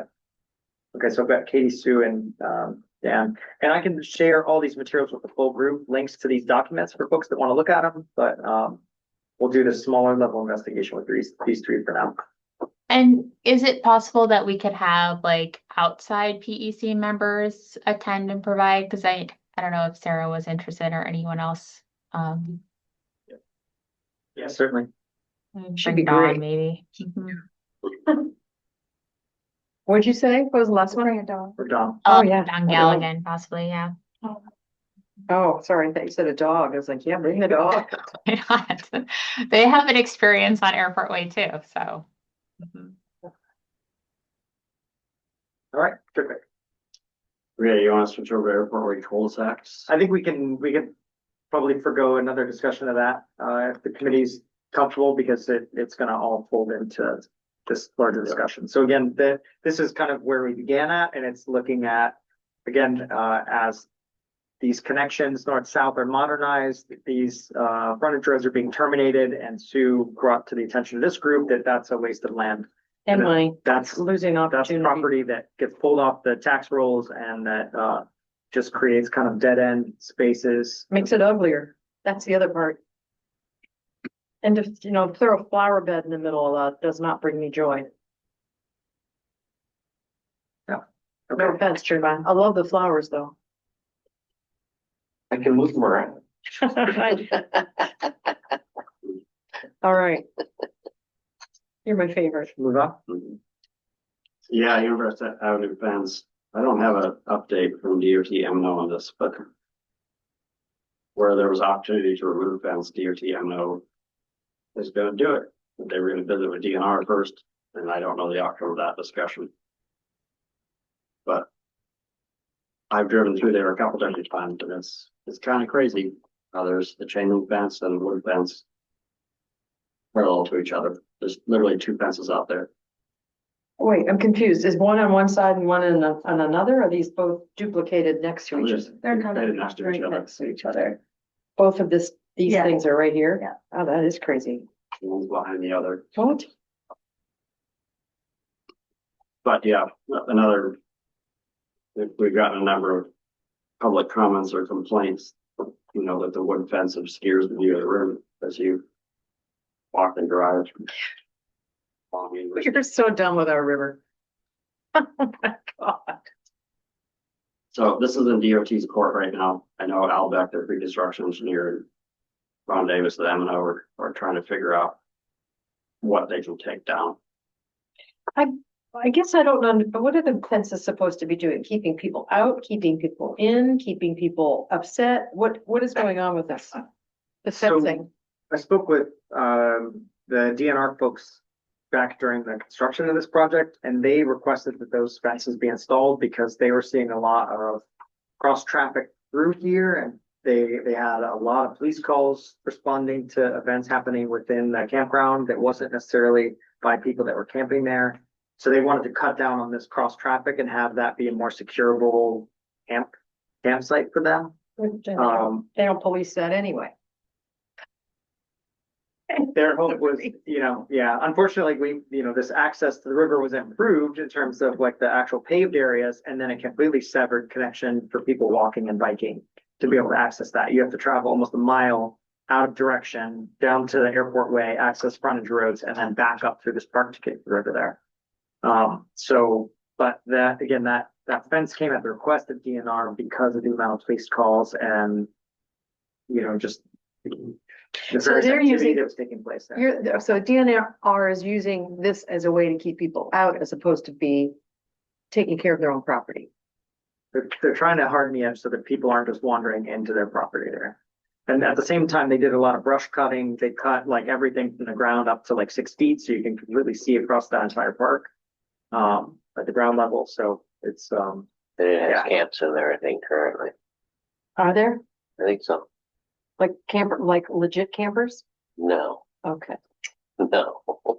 And see, that's the problem we run into. It's not, I could have swore that's what I seen the other day when I was driving down there, and I was like, because after we talked about it, I was like, I haven't seen that one in a long time. it used to be a Yeah, really nice. you're right. That's It used to be and it beautiful. looks like there's a tarp back there, and that's just like, We use that park as our staging area for our river cleanup event. And we use the pavilion near the entrance as a staging area, and it's gotten to the point where, the boards from the picnic tables are being ripped off and burned, so that all the picnic tables are damaged. We're wondering if we need to move to a different place to stage that event or bring our own tables because the damage is so severe. But this is a state property. That's what, Yeah. yeah. and they're not. Was there a camp in there? But it's like Fixed partially that? closed, like there's no way to reserve the pavilion anymore because they don't It's dumb. think it's so damaged that the park is not really like open. I really don't know what the status is, but we use it. It's both. This is a state park. Yeah. During COVID, it was closed. And ever since then, it's been defunded from the state. It is a premier state park. It's really mosquito-y, but it has wonderful picnic areas. We used to do lots of events in there. And until we can either have the borough take over that park as a borough park, or get DNR to fund it. And DNR's managing it, not the state parks. State parks doesn't exist anymore. It's part of DNR, I think. But it is a beautiful park. And this is riverfront. Yeah. We have people who need help from addictions. We have a drug economy in this town, fostered by lots of people. But we can't use that as the excuse to not have access to our public places and premier riverfront. Correct. And the view of the public to see it and to go there. You know, maybe we need to, as Fairbanks, need to do more to get that park reopened in a full way. But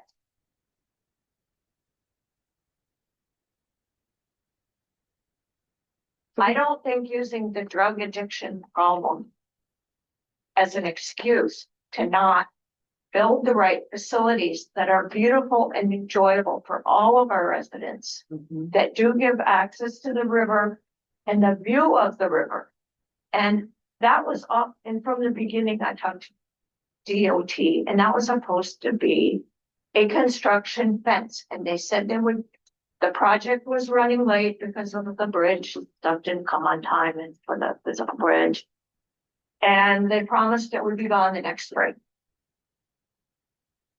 Let's, you know, what we just So- do, we just go demob it ourselves. Let's do it. I mean, Come on, rewrite it, Dawn. Pam. I mean, I've been, And So- the DNR offices are like right across. Right across the street. street. I think that's Right across the street. Right Bring a across. the room street. over there once in a while. And you know, so I think continuing to press for a nice fence. If you take out for the area north of the river, a nice wrought iron fence like you have across the Gina in downtown. Why can't you do it here? What is this area here? What is that? I guess DOT. I thought it was a residential home and that. No, I think that's public land. This site is owned by DOT. They bought it as part of their material laydown yard when they were constructing the bridge. And Okay. I think they still hold it. And there we are, perfect example. They've got Water- taxable waterfront property, was probably city. And now it sits in their hands and it does nothing. It's so frustrating what DOT does to our land. But they have control over taking out that fence. We have it or we have it. And it It's all within the was right not law. prevented. No, DOT had it, right? Right, it never was. And then the southern We one, don't go. there is the state park wooden fence. It's in bad repair, but Neighborhood. so what? You know, it's not gonna impact, a fence period's not gonna feed anybody going into the park when they want to. Yep. We should leave it. It's a social issue, it's not a traffic control issue. Trade-off. Right, right. Well, I think this river part is so crazy that this is what has become of it. I think it'd be great to invite the DNR staff member to come to speak about Yes. what happened to this park and what's your future plans. Fabulous. think Maybe you after, could meet them out there. Well, they are, field trip. they are actively trying to figure out what to do with that specific park. I think a lot of the issues they're having, which we're probably tired of hearing this, they don't have enough staff to really start moving things to make it what it used to be. Is DNR saying that or state parks? State park is under DNR. Okay, so it's both of them are refusing to fund anything, right? They're not refusing to fund. I think they're just trying. I No, love you so much. I think they're just trying to figure out what to do, and they've been trying to talk with the borough, and I don't know if it's talked to the city. Is the borough interested in trying to take that on? I'm not the authoritating figure to say like yes or no, but if that was something that Parks and Rec were to take on, we wouldn't be able to take that on right now because we're already still short-staffed Oh, in our own parks. all right. So I think, I like your idea. Either talk to DNR or Pam's idea. We meet there and have a field It'd trip be good to meet there. or a combination of the two. But it would have to be soon because we're not going to want to sit in the snow. Who on the committee is interested in meeting? I can set up a meeting with the Get it, DNR. get it. John, get it. He's a water guy. Okay, anyone else? Yeah, I think I'd like to hear what their plans are. I mean, we do minimal maintenance on that road the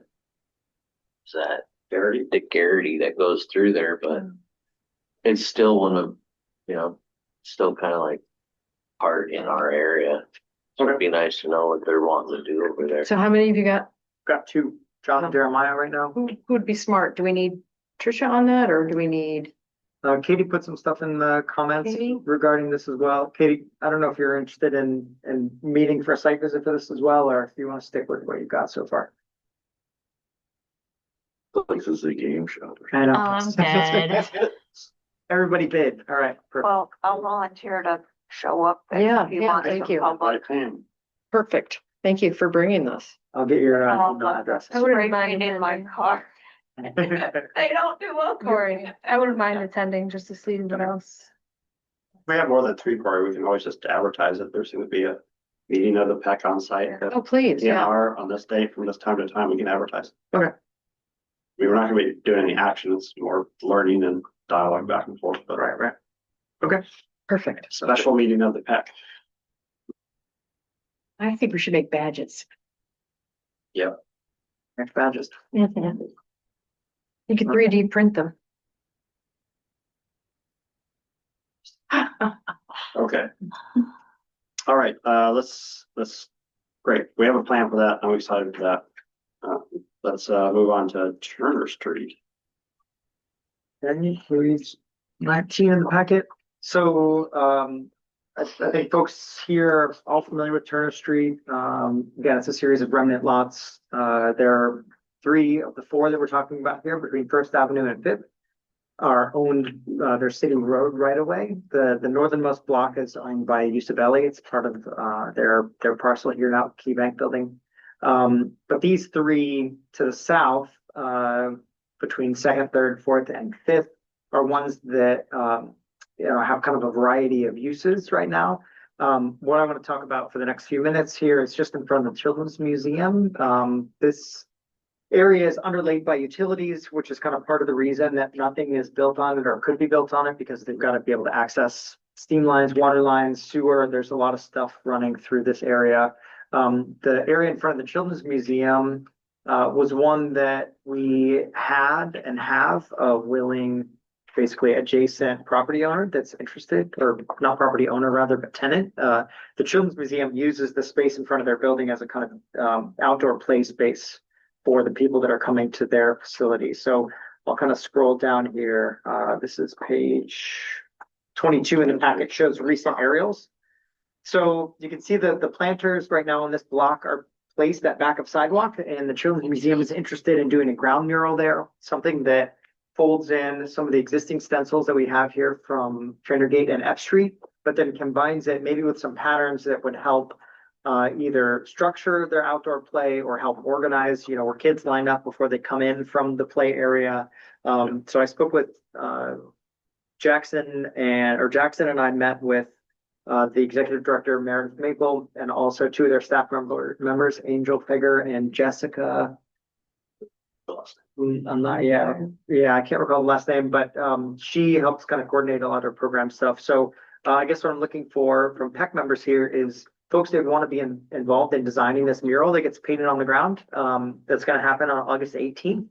We're having the fire department come help wash the site on the 13th of August. So sometime between the 13th and the 18th, we'll need to also do stenciling work on the ground. But for any interest of the PEC members here to either help design the mural, do the stenciling work, which is basically show up with these big plastic sheets with us and spray paint them on the ground, or actually come and help paint it on the 18th. That would be something that takes place from noon till it's done, which these things can go pretty fast, with a small crew, because it's more of a coloring book than people creating a design, like a bespoke design on the fly. But I wanted to bring this to the attention of the group because I think there's different ways this group could be involved, from design to just labor. And I'll open it up for discussion. I have a quick question about the actual property line. I see the parking lot for the post office, looks like it slants down away from the building. What is that little segment above it? Is that gravel, or is that growing material? What is that little section there? There's a small planted area there. So is there actual plant material in it, or does it want to be It's planted? full of rocks. I was gonna say, it Anything doesn't, stuff's gross from it. And this is part of actually the Yeah. the US or the UPS, like, federal parcel. So that's not anything we're allowed to play in. The asphalt is the Okay. city of Fairbanks Okay. right away. All right, I just didn't know. Okay, very good. And then that driveway is blocked off now today. The one on the other side of the street, the other one, Oh, the other one here. I got blocked off today. There's Oh, three nice. planters across there now. Oh, sweet. More shortcuts. No more shortcutting there. Nice. Well done.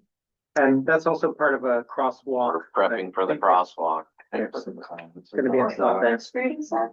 This is the Children's Museum here, so this is third and this is fourth.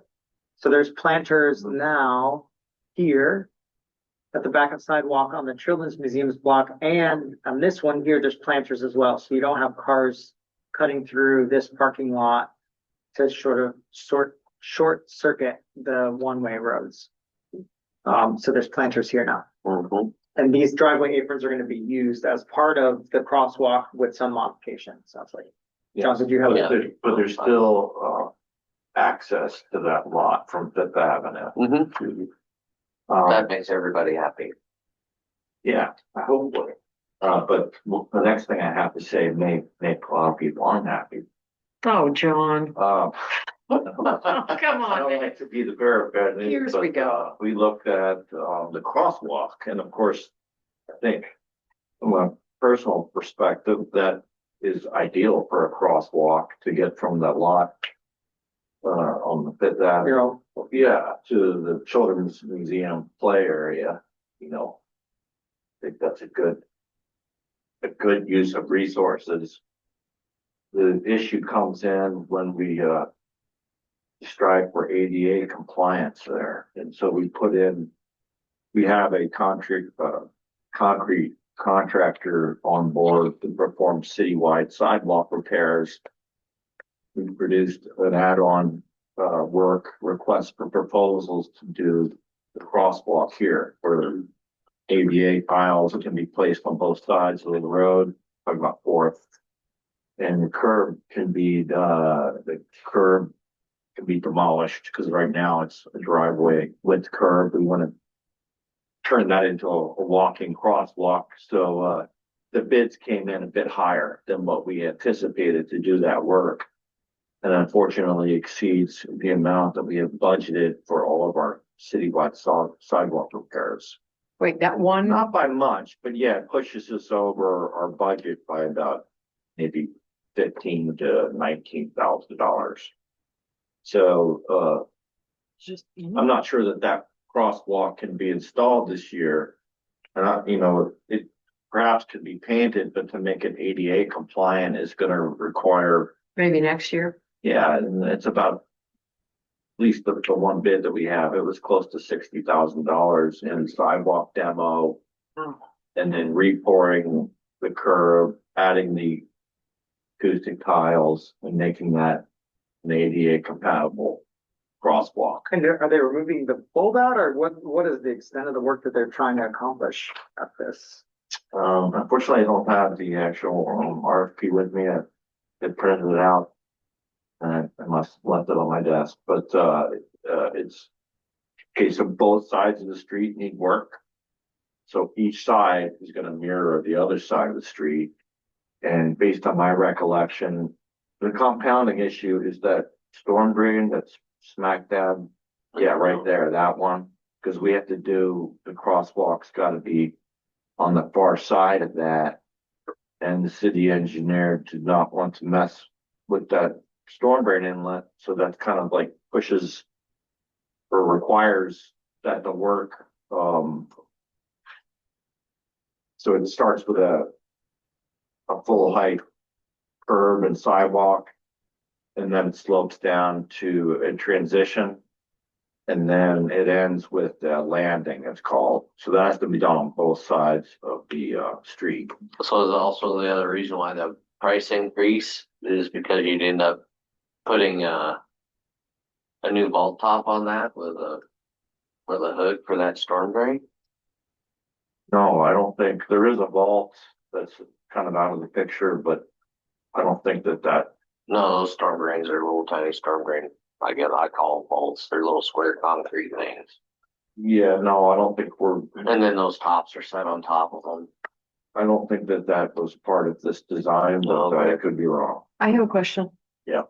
At this point, John, are you saying that when they do a rebuild of this thing, is it gonna be like two driveways coming at each other, or are they gonna make sidewalks that just have crosswalks? Second thing you said. I love that answer. Yeah. Thank you.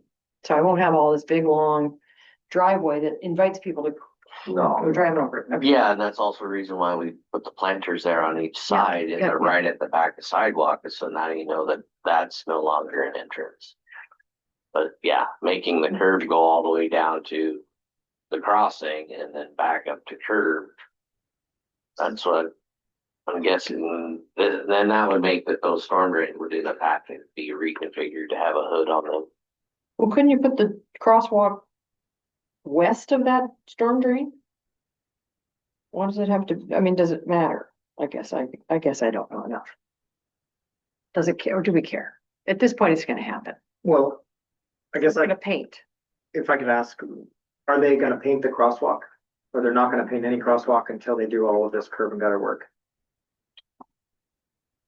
that's a question for the city engineer, but it's been made, I've been made to understand that, unless it's ADA compliant, then it's unlikely to be done, but I don't know. It seems like that was done on Second Avenue. So maybe there's a way around it. I don't know, but, I do know that, when we saw the bid come in for that, we were like, oh, we were kind of planning on doing that, and now it looks like we can't unless there's some other money that magically appears. Means we'll have a conversation on that. And this was one of the things that, I think the mayor of Fairbanks was interested and sounded like pushing forward on, so. That could help. I mean, I don't know though. Yeah, but there's a lot of, yeah, there's a big conversation with the way funds are used. Just to put in a crosswalk or not? Is that what you're saying? You're not building it. Can we paint it? It's the way, it's the funding source because of it's a new project in the middle of the year as opposed to one that we bring the council Oh, right. during budget season. Yeah, okay, So so it's a whole different, Aren't we gonna use our own paint? Yeah, we've still got break. 15 gallons of, no, we have 10 gallons of Pro Park White. I don't understand. So does this crosswalk issue bring everything else to a grinding halt? Or No. I think the mural stuff can still take place. Yeah. I mean, because there's no traffic control associated with that. It's on a pedestrian only, segment of right away. Like, I think that's. But we can't cross the street. Is that what you're saying? Well, everyone's crossing here right now. So I guess our hope was to make it a little bit safer by having this there while we await these more permanent like modifications to curb and gutter and whatever else needs to happen. But I think that's still a good goal. I think we should still keep pushing for that. Yeah. And if it's allowable, I think it's something that we should be able to do. Try to improve safety incrementally if we need to. If it doesn't, Yeah, babies with strollers, they're crossing, whether we paint it or not. So it has to. That's what I'm wondering is like, what about just a non-traditional crosswalk option? Like in all of these asphalt art examples, there are examples of people just sort of identifying a desire line, but it not being like a formal crosswalk. yeah. I mean, TCD crosswalk. Yeah, like we're not saying, hey, this needs to be ADA compliant and everything, but it could be like a river that runs all the way down Turner Street and people can just follow the river. And it says, hey, there's gonna be somebody here making a movement. It's not a formal crosswalk, but also this is a pedestrian prioritized space as the entire downtown should be. So I'm just wondering if that could be like an easier way to sort of, Yeah, I'm looking for examples of where people paint these sorts of zones. And that way it's not like, well, it's not a, METCD exact crosswalk, but it's something that highlights a zone of, user interaction. yeah, exactly. Takes the pressure off and it doesn't scream, I'm trying to be an ADA compliant sidewalk. It's just like, I'm saying that there are maybe alternative uses of this space. I don't oppose that, but I'm not very guys. I get on the Yeah. politics, so I don't. Yeah. I'll look into the crosswalk and Thank see what you. I can do to help. Thank you. Yeah. Well, I'll send out an email after this on the Turner Street improvements and just put those dates in there, and people can email me back if you're interested in either helping with the art portion of this, like designing this different configuration of flowers with the stencils we've got, or if you want to come help actually just spray it or roller paint out on the day of. We're shooting for the 18th, and this will be advertised by the Children's Museum, and there will be kids out there helping, and then we'll probably need a backup date in case there's a rain out. So, Right. yeah, I'll just follow up with that. I love it. I love that there's a little crack in the door for Turner Street. Pretty wild. It's gonna move really fast for the asphalt road stuff. Just setting the table, John. How fun is that gonna be? It'll be cool. Yeah. Yeah. I'm gonna see you with the paintbrush. I like the artist rendering of what it could look like, I think that'd be a Benefit. boost for downtown. Real Benny. Okay, I got about 12 minutes left in the meeting, new business, dark sky initiative. Just a reminder, Mayor Hopkins asked this committee specifically to take a look at this. Doesn't have a specific request of this group, but I think he wants to get some energy behind it.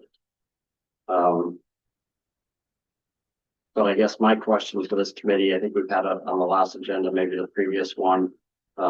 Is there anybody excited about looking into this and examples of other communities? I mean, I know it's been talked about at the borough level. I guess for our purposes, it feels like maybe fast planning should have some type of a policy regarding street lighting, residential areas to consider these things. Of course, anything we install nowadays is LED, which doesn't have light pollution. But we've also experienced some projects where neighborhoods are like, whoa, I know you want to light at that intersection, but we don't want any lights out here. Want to see our stars and aurora and whatnot. And, we don't have anything policy wise to consider that. So are you suggesting that we could work on this as a kind of a policy homework type I thing? mean, I think what Mayor Hopkins would love to see is some recommendation for some policy statements or procedures as far as projects that we fund or review that has a recognition of this initiative. Not that it's like we're going to do this throughout the whole community, but through a transportation lens, how can we be cognizant of this desire? So something that this committee would come up with, we present to our technical committee, present to our policy board for adoption. Could be a short policy, but I think that would fit the bill for what he's looking for at this time. That's I think it sounds, why not? Why wouldn't we want to try to be sensitive to what is something we sell it to our visitors? It's a big draw for people from across the country. Why wash it with downtown lighting? Or I think it's a smart start. I like it. so I don't know what direction this would really go, but it's back here. Hopkins would like to see a response at some point. Katie, you've got your hand up. Oh, with regards to dark sky, I can imagine, because we've heard rumblings too, like we do have a lighting ordinance in the zoning code, but it doesn't push beyond like generally protecting residentially zoned areas from commercial lighting. Again, those are kind of things that are also difficult to measure and enforce, and like there's a whole realm there. But I think you could have benefit of on projects having some policy level recommendations as to like, when we're evaluating a pedestrian focused project, here are some recommendations. You could have something when you're interfacing with residential, because you get those concerns from people. But you have a myriad of things. I think people want to be able to feel safe within a corridor. And they also want to have that experience of not being overwhelmed by the lighting. So it'd be interesting also to see if there are areas within our community that we feel are doing lighting well. So maybe we can see some examples, and also areas where, if there were improvements, what would that feel like, I think, for people too, so people can see the value and just essentially choosing better instruments for lighting. So you're not like I like that forcing it idea. upon people. Yeah, if they're not gonna like have like a very, very strict ordinance around it. It gets you to the point of like, we can do the right thing and it's not detrimental. Yeah, so let's look for some example communities that have done dark sky initiatives and look at the menu of options that they try to employ.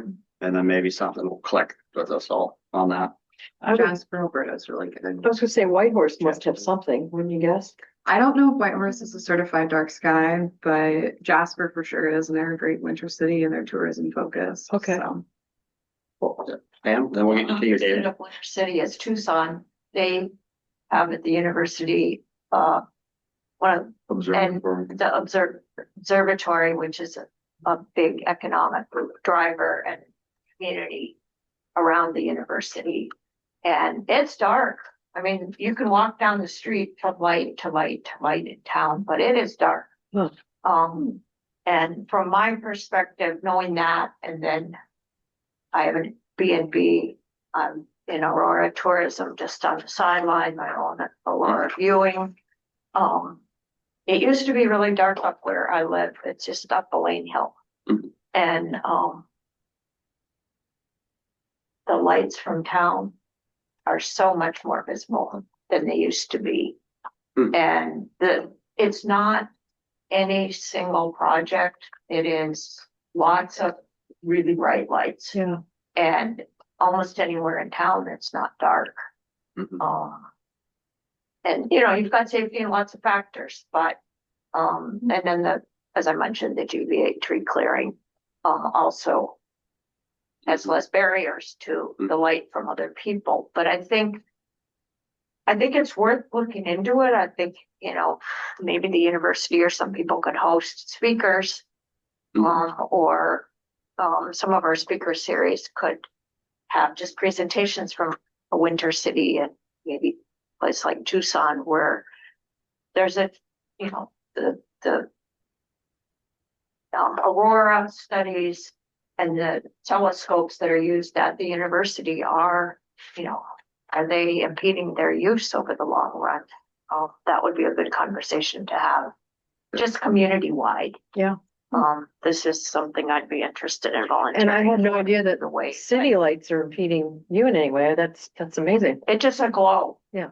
It's a total glow. And so it has to be pretty good aurora for me to see it now where I live. Wow. Hmm. Okay. David, got your hand up? I would totally support being on some kind of task force on this. I think it's a great idea. Can I get a couple others, and we'll line out some steps for this group. Trish? Trish and Dave? Okay. Great. And we'll have that new business, or we'll make it old business next time, and we'll have a discussion around it with some examples. Moving into the last 5 minutes here, agenda setting for our next meeting, October 8th. We got 3 items here. Hang on. You would asked 8B. I apologize. New business, item 8B, downtown sign audit. Maybe it was a month or so ago. Well, can I talk about my part first? Yeah. And then I'll switch over to you. Yep. Just want to acknowledge about a month or so ago, I think the city reached out to me, but the comment didn't originate from them. But our downtown wayfinding signs that we have on Cushman and Noble and Fifth and down at Grill Park, they're pointing to some destinations that no longer exist, like the Tanana Valley Clinic is an example of one. Now, all of these signs are the city is the maintenance authority for all of these signs that have been installed, with the exception of, I think, a few in Grill Park. Yeah. But really, like the exercise is to go out there and look at them and see what's there and what's not there anymore. And unfortunately, you know, I'm not sure that the city's gonna spend tens of thousands of dollars replacing some of the maps and replacing the signs because they were very expensive to manufacture, but at a minimum to black out some of the destinations that don't exist, but pick us identical color tape that we can have made up to put them over the sign until some project comes along that ends up replacing them. So anyways, I volunteered ourselves as fast planning staff to go walk around and shore up some of those that are pointing to destinations that aren't there. Like there's not a first care facility over there. So if you hurt or you're pointing you to that direction, we really shouldn't be pointing you to that direction. Stuff like that. But I'll turn it over to you, Corey, to talk about Yeah, the other inventory. at a broader scale, so we are thinking about doing a walkabout to just document the amount of signs we have. Something that the city mayor brought up recently is just the amount of signs that we have along Golden Heart Plaza. There are just a litany of signs, you know, lots of. They're so welcoming. Lots of, yeah, there's a lot of like no signs all over down, you know, along this area. This is where all of our visitors get dropped off, et cetera. So anyway, we chatted with Julie Jones at Festival Fairbanks about creating a sort of behavior positive signage that would go in this area and consolidate all that. And then at the bottom, you identify city code stuff about no camping, whatever. But, you know, we questioned, is anyone that's camping here reading a camping sign and going, oh, maybe not tonight, I guess. You know, I mean, no alcohol, like is someone reading that sign? I doubt it when some of those no alcohol signs are tiny and they are pinned to the back of a sign facing a tree. So anyway, there's lots of like remnant signage around and beyond just Golden Heart Plaza. As part of our walk around, we'd like to just audit where a lot of these signs are. Olivia can help make a GIS tool so that we can kind of collect all this stuff and it becomes part of basically agenda setting item A, which is downtown traffic study, curb management, really getting to know kind of our downtown and what's happening in the public realm around it right now. So anybody that's interested in doing kind of 8B and then also starting to discuss 8A in advance, which we can talk about very briefly here.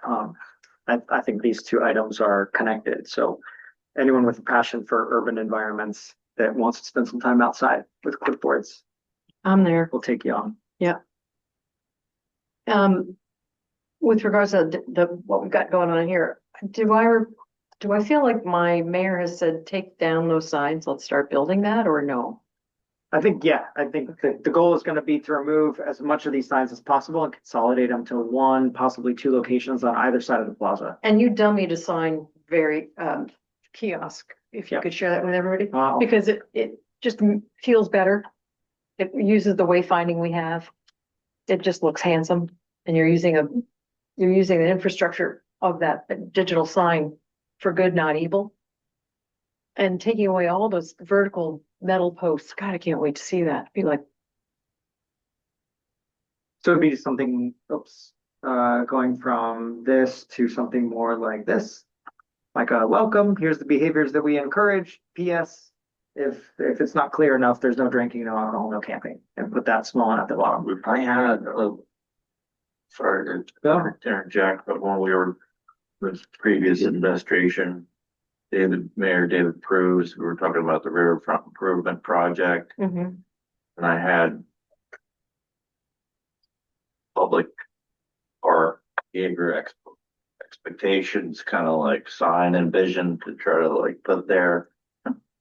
Never went anywhere, but sounds like you're You have- thinking along the same lines and Yeah.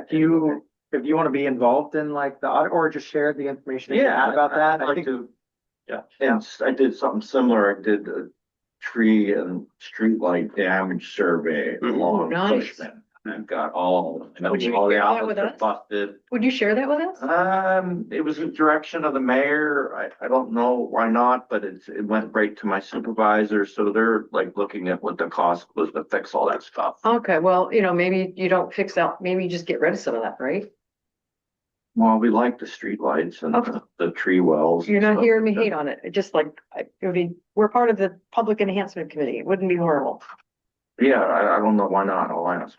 But that'd be great. I mean, this is all part of the trend of like, let's go encourage the kinds of behaviors we want to see Right. rather than just highlighting all the Right. bad ones that we Yeah. don't. Like the friendly parking program. You could park here during these times instead of don't park here these times. So we're just trying to shift the paradigm a little bit on what types of things we spend money to put in print. Came up with the idea when I had to shoo away skinny dippers out of the Golden Heart Plaza. Fountain in the middle of the day. John, Hey. are you serious? Now you have me intrigued. So do I have a couple folks involved that want to be involved in the sign audit Yes, please. in downtown? Right. Yay, John, let's do it. And Katie, your hands up.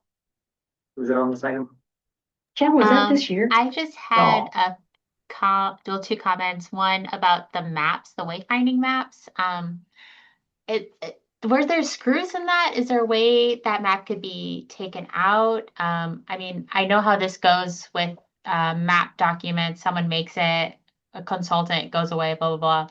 But like, can someone be the product owner of this map and just have the GIS project file? And then maybe it's even twice a year, we put on new businesses or things going on. We can update the parking into it. I mean, a map is not a difficult thing to produce and maintain and keep up to date.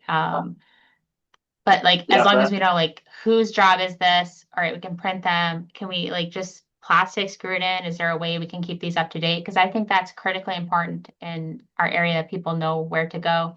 And then secondly, on the alcohol issue, like I could see this with especially European visitors because they're not used to open container being illegal. Like someone could just be enjoying their evening with a wine or a beer. So I think we need to keep some alcohol signs up and maybe like enjoy a drink at one of our local establishments and maybe they could throw a bone to pay for the sign. I don't know, but just You so can do that it in the digital signage, yeah. just as a reminder. Hey, visitors. Mhm. That's a great idea, Katie. Well, it does look like there's screws and maybe those panels can be pulled. These maps were made, oh boy, 11, 12 years ago. I'm pretty sure that between Corey and Olivia, they can make a better map.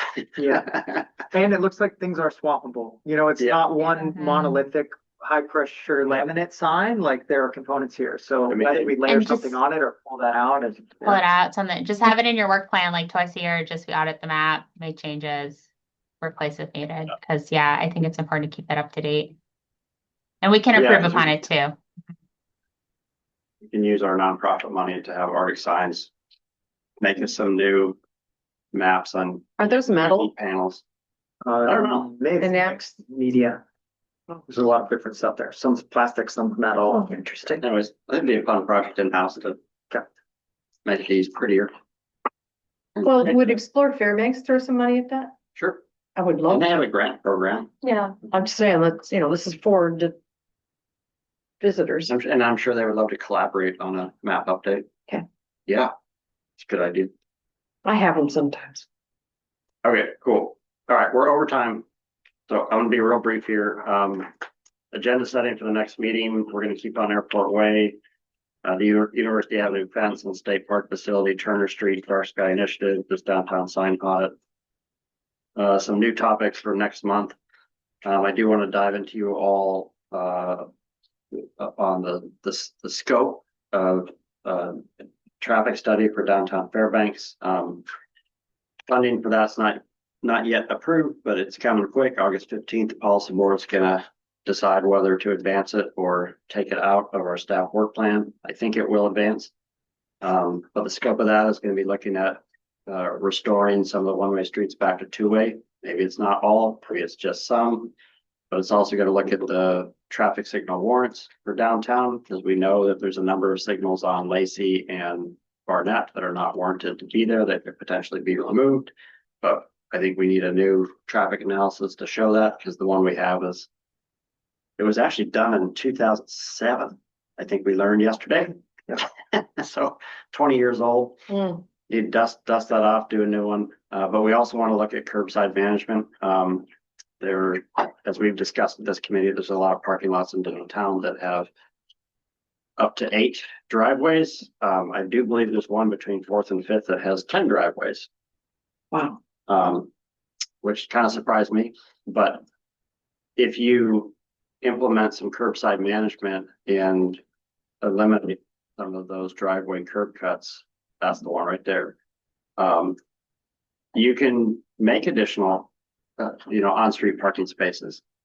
It also reduces the conflicts of pedestrians that walk along those sidewalks, et cetera. So anyways, part of the scope of this downtown study is also to look at some curbside management and where do we have freight loading zones and where do we not, and where do they need maintained and or where new ones may need to go in. Who says yes to curb cuts? Is that engineering or is that borough? City engineering. Good. Another topic is these intersection quick builds. Of course, we did one at Trainer Gate F Street for the first time. So we want to look forward to next summer. Is there another intersection that has some safety concerns where we want to do something out there? In my mind, someday I'd love to paint a roundabout with a mural in the middle, make it temporary until we actually have a project. Maybe it's a location where we've already funded a roundabout to go in, but we know the design's going to take a couple of years. So let's go out there and paint it and put up flexi posts and let the public experience it before the physical improvements are in. So There's other ideas You as would come well. to us with that. Here's the examples of, right? I'd like this committee to talk about, Oh. I mean, I can point out intersections that have safety concerns that could be candidates for this, but I'd like to hear all your guys' thoughts as well on it. Also, as we learned in Training Gate F Street, sometimes dealing with the right-of-way owners can be very difficult. So we need to pick ones that's not going to be as big of a headache as Training Gate F Street, which I think was the biggest headache that we never imagined. Having the city, the DOT, and the railroad in Fort Wainwright, having 4 different entities at the table that all need to say yes or provide permissions, and there's strings attached and effort and costs on all sides. Maybe there's a simpler intersection where it's 2 streets, it's 1 right-of-way owner, and we can just work with 1 entity to have some success. And then Jersey Barrier enhancement. And I know Jeremiah with City Public Works is excited about that. We heard some public comments on that here today. We have some ideas from our airport study how to do some of these imprints and Jersey barriers if new ones are manufactured for use. But Jersey barriers can also be painted to liven things up. Mhm. And I wanted to tack on to that Tim, the city engineer, shared this as part of the streetery program. They still want to use Jersey barriers to protect streeteries from vehicular traffic.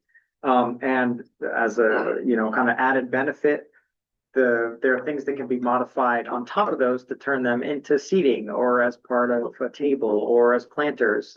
So again, it's sort of meeting their safety requirements, but it's also like adding some additional love to it. So if this group wants to get kind of involved in thinking about this, maybe this kicks off a new kind of collaboration with the Hutchinson Carpentry Program or the North Pole Carpentry Program, similar to what the metal group is doing and the welding group is doing for bike racks. Maybe this is more of a seating program that gets kind of tacked onto Jersey barrier, applications and things like that. So I'll put this in the chat and I'll email it out to everybody as well.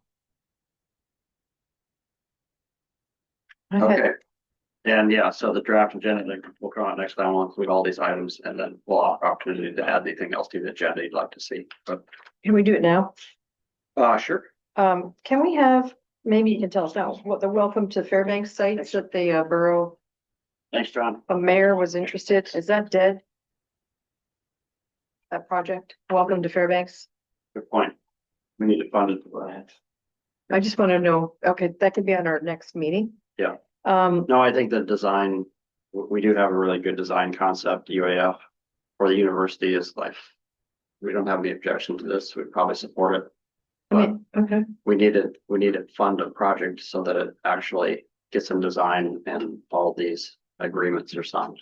and I don't know that everybody knows this project, so I don't think I think it's new to you, right? The welcome to Fairbanks. I've seen it, Oh, okay. or I've heard of it, yeah. I was gonna ask if this is an appropriate place to talk about next meeting of Airport Way, Cushman. Where is that, just to bring us up to speed, it's down the water, what's going on, I just would be. Oh, no, it's funded. Okay, so maybe we can talk about Construction in 28. as is, as we put it together. Yep. No changes. Yep. I don't believe you. Cause I don't trust DOT. I think I got something They to say. state plans and they're, I mean, Okay, the commissioner said, yeah. We'll use our statewide money and we'll build it. So with the money that the you guys money, have the to, money's sitting in 28, but they could potentially advance it to 27. so that's with the mitigation of the, They've got all the mitigation and the utility stuff sorted out. Oh. They've got to an end point. wow, Yeah, it's, that's I think it's- huge. they try to cut costs down to like 25 million. And as it stands, they're just gonna spend the full 40.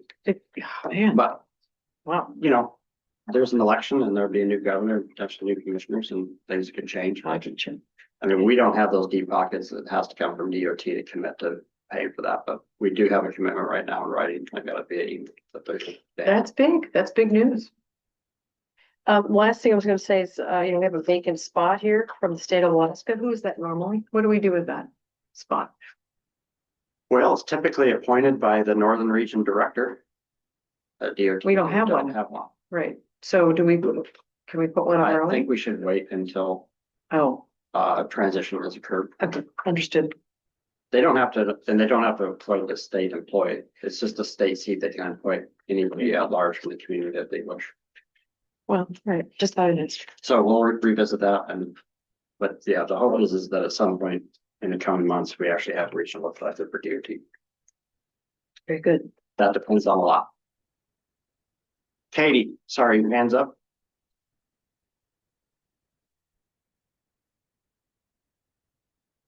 Maybe it's from earlier. There we go. No, I just wanted to put on, about with the Arctic Games coming in 2028 to Fairbanks.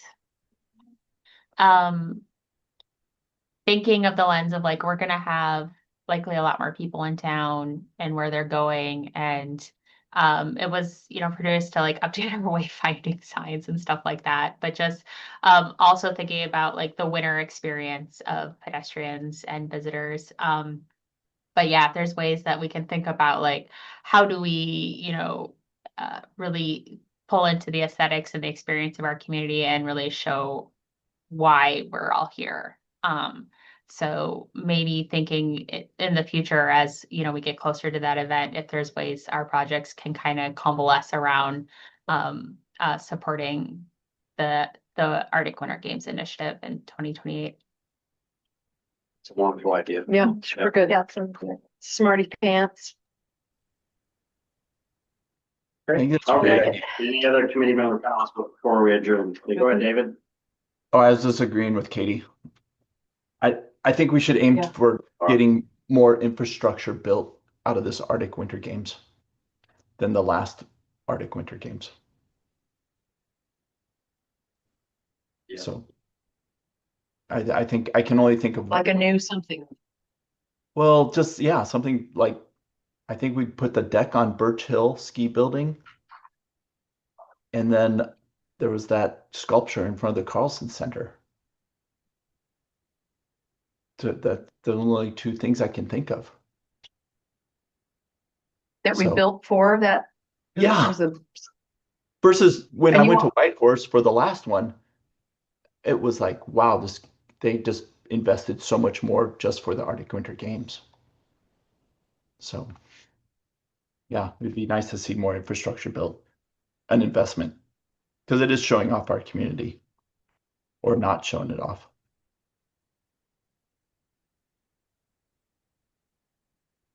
Okay. That's it. Do we know who plans that effort? Like Explore Fairbanks take a lead role in putting together a committee or?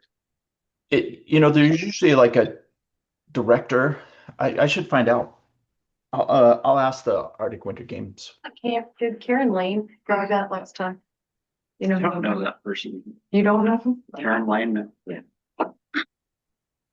I'll ask.